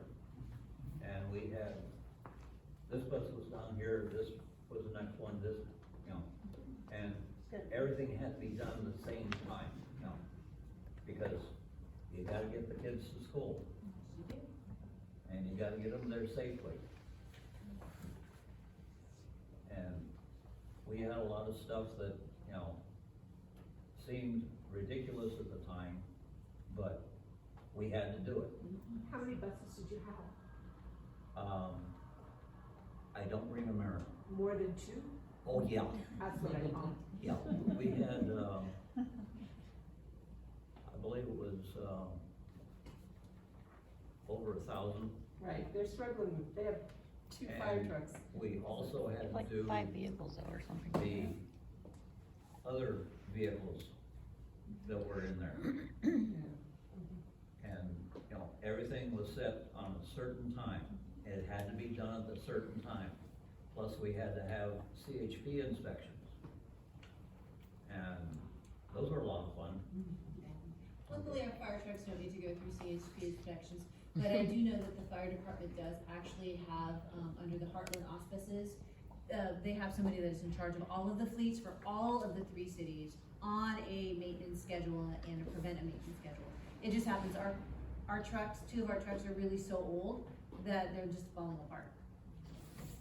Well, I remember when they bought one. One of them.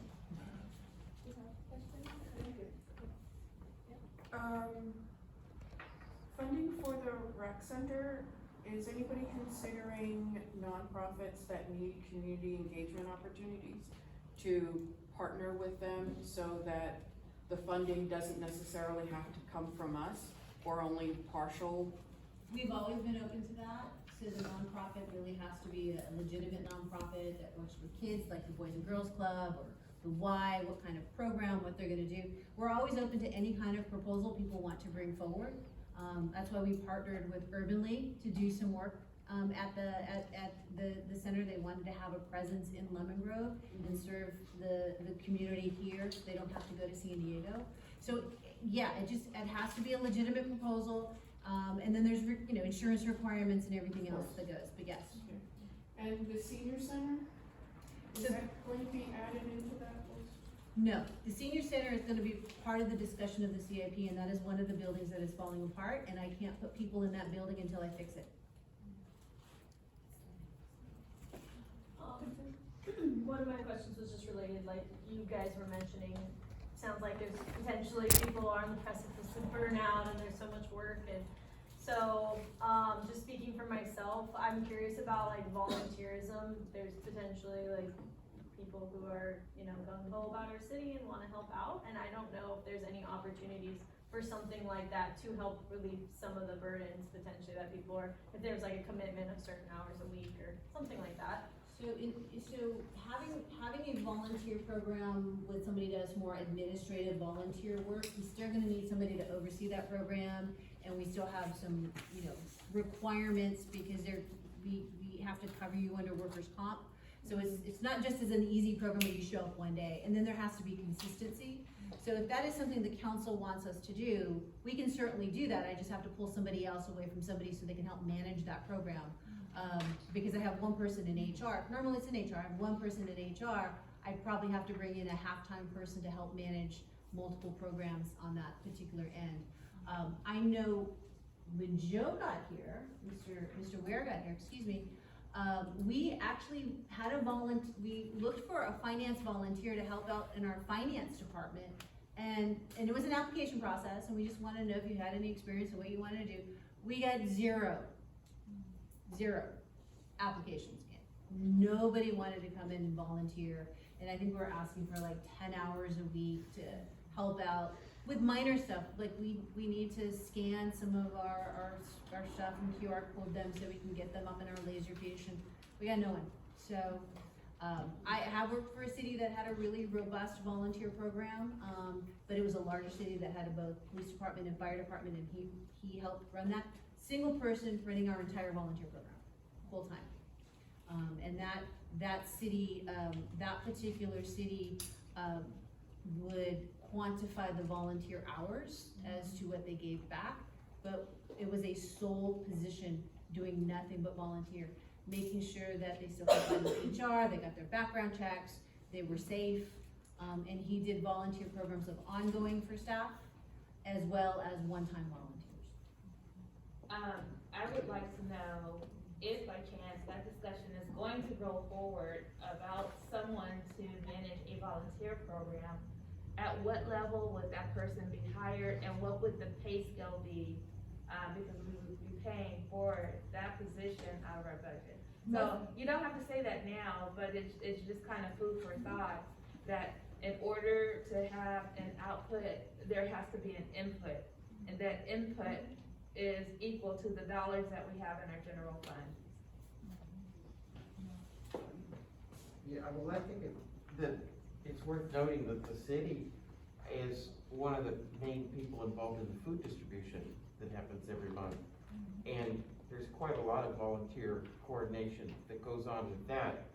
So you could look at that as an example of using volunteers in the community, and the staff, the staff do a wonderful job of working with volunteers, quite a lot of volunteers. So another example is the, I think it's called RSVP, Senior Volunteer Patrol.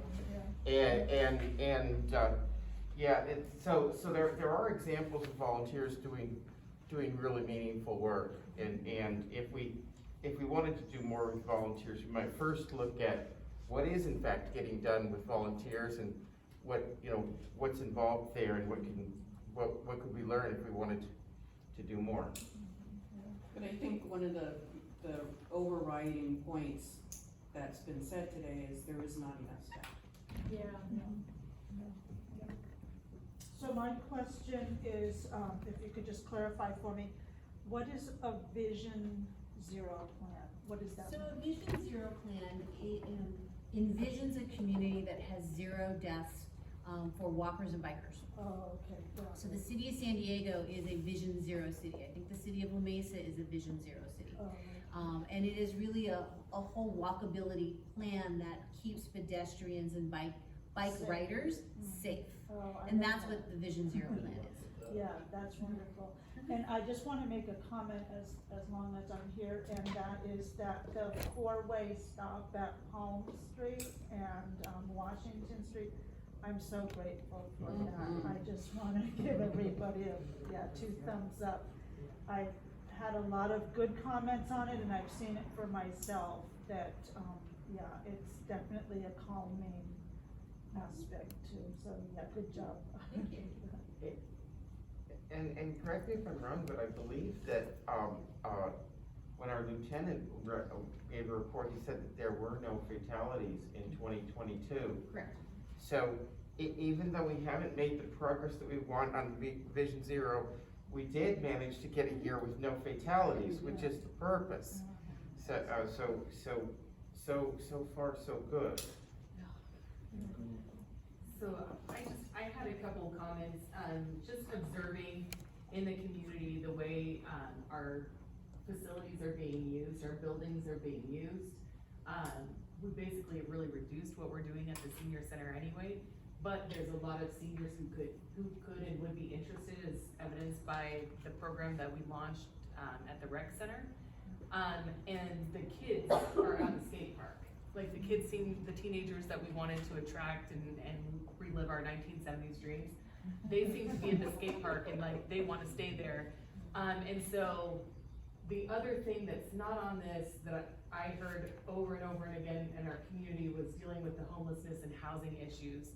So one of my questions would be, is there a way that we can repurpose the existing senior center and turn that into a place that has community resources on the bottom of it, but that has affordable housing or some type of housing that's made available, to folks to try and meet some of our housing goals and housing needs? And then I'd love to see part of our public safety budget be dedicated to homelessness issues, having a plan or a program that we could have in place, for that. And then I just wanted to echo what we were talking about a little bit before, on the day camps. I think one of the coolest things about Lemon Grove is that we have affordable day camps, and they are really great programming, and I wanna see that be a staple and something that we don't mess with.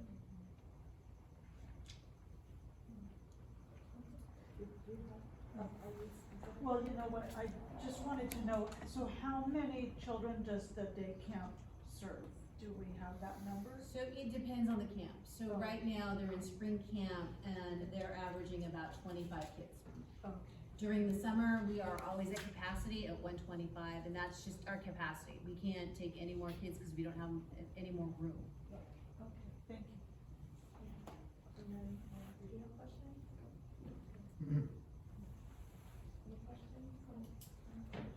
I have a comment, about the budget, I guess, but while I'm here, as you guys probably know, cause I'm very loud about it, I run the pickleball group that meets on Saturdays.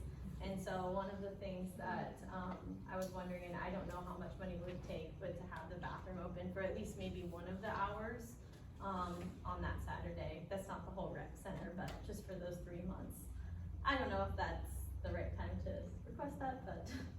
Throw it out. I'm throwing it out, so everyone knows. Just cause we do have a lot of seniors who do come to that and, need to use the restroom. Thank you. Did you have any questions in the back? No? Any questions in the back? No? Okay. And then, do we have any questions here? I'm good. You're good? Everyone good? I think Councilwoman Middlebury has a question. Councilmember LeBaron, do you have questions? Yes, I did, thank you, Madam Mayor. The question has to do with the section titled Parks, Park Space and Open Space. And this piggybacks on what someone here said, someone in the audience said. They mentioned the senior center, they asked about the senior center. And then, so when asked if the senior center was gonna be added to the list along with efforts to reopen the rec center, staff responded saying no, because quote, we can't put people in it until we fix it. Yet, I noticed that the senior center has been filled with people since the senior center shut to seniors in 2020. It literally on a Monday to Friday basis has a parking lot filled with cars, so the senior center is being space by people, it's just not being used as a senior center for our Lemonbrook seniors. So my question is, if it's okay for that building to be being used by people, why is it that we get a very hard no that the senior center be used by who it's intended to be used for, which is our seniors in their lives? So often we get people that live in the neighborhood that park in the parking lot on Mount Vernon, so they're not necessarily at the senior center. We still have the round room open, which is not Lemon Blossom Hall or the senior center for COVID testing, so that may be the cars that you see.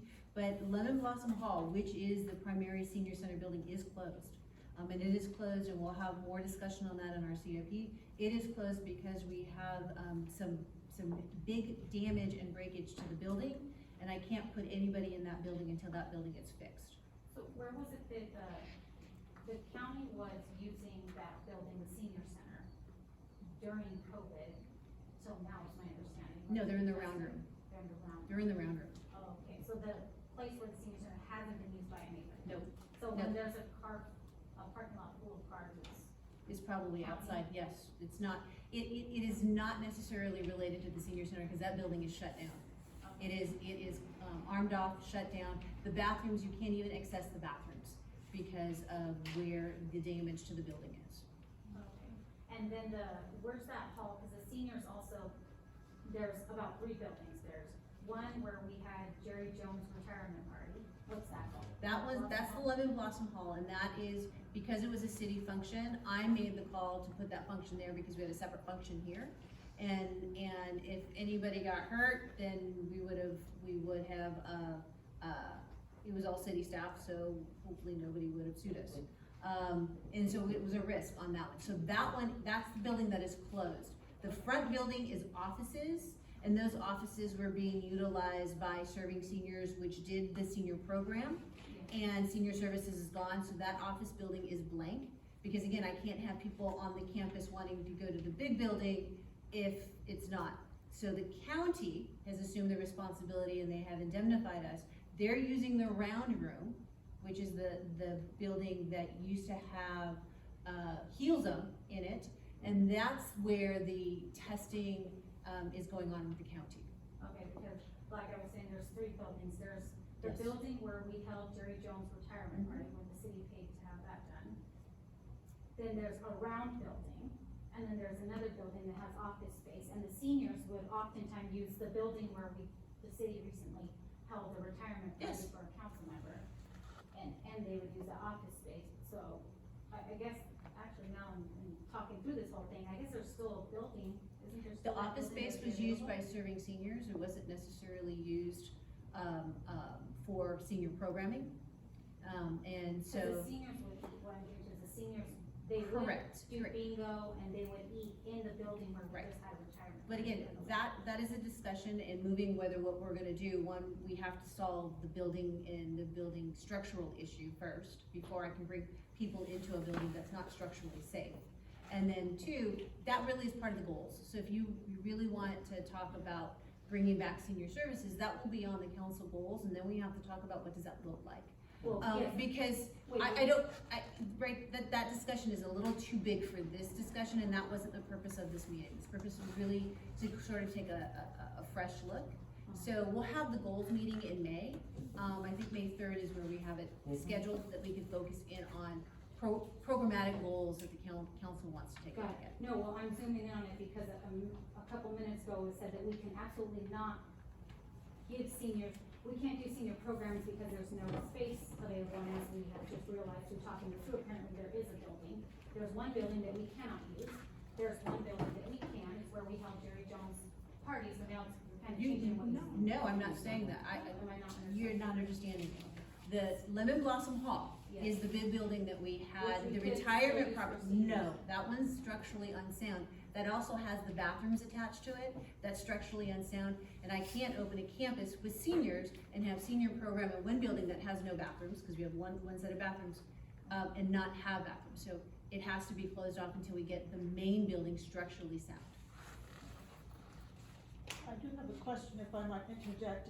So the round room, which the county is using, does that have restrooms in it? I believe, no, it does not.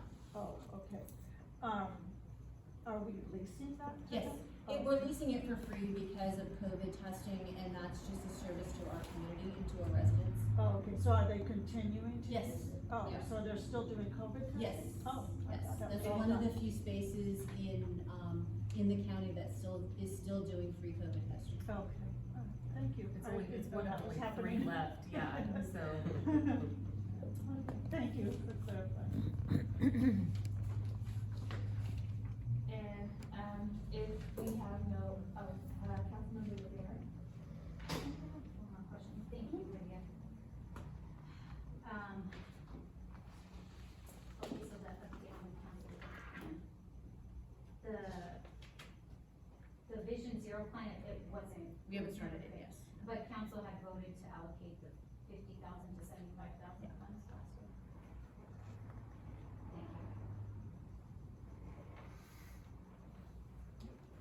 Thank you. And so if we do not have any additional questions, I wanna take this opportunity to thank staff, for putting this together so that not only we could talk about, our budget, but also to answer some of the questions, that were here in the audience. And so I see lots of value in this process. I'm actually looking forward to the next steps, as it relates to our budget and getting to a place where we make the decisions on how we're gonna allocate our funding. That's gonna be an exciting time. And, again, I just wanna thank everyone for being part of this process. With that said, this meeting is now adjourned. Wait, Mayor, I have one more thing can I ask? Sure. Sorry. I wanna go back just for the benefit of Councilmember LeBaron to show the schedule that we talked about in the beginning, so she's aware. So these are some of the timeline, the budget dates that we have, and the next one is the council goal setting for May 3rd. And the next one is the, budget CIP, and I was just alerted that one council member has a conflict. If I can go back to the drawing board and maybe reschedule that particular meeting and send it out to all of you, could you please let me know what date works best? May 9th, the CIP. So we might have to reschedule that because there is a conflict that I was made aware of. I will have to tell you that staff picked May 3rd and May 9th. May 3rd is a day after a council meeting, May 9th is the off Tuesday of a council meeting. So I'm trying to stay within the work schedule you currently have, that I know you were available. So we'll look for another date aside from May 9th. And then I'll send it out as a survey to all of you. Just please respond back so we can get that scheduled, because staff is working towards that date. Mayor, that was it. Thank you so much. If I might, Sure. I'm just like so excited that you guys took your time out to come to this and had such productive thoughts and input. Please invite more people to come. It is so important, we only hear so much, and I don't wanna be in my own echo chamber hearing the same things. And so the more people that come in, the more people that express their opinions, it's better for our community. So I really appreciate you taking the time and making this such a productive conversation. Do you guys mind if I take a picture? Like, you can sit where you are for the one you're happening, just so everyone knows to come. Y'all wave. Thanks, guys. Thank you, Jules, for making sure that this information is available to everybody. Yeah. It's hard to come to these for a lot of people, so. Alright, is that it? Thank you. And a video streaming, thank you. Yes, now adjourned. The I second time. usually react just because things that Jules asked if she could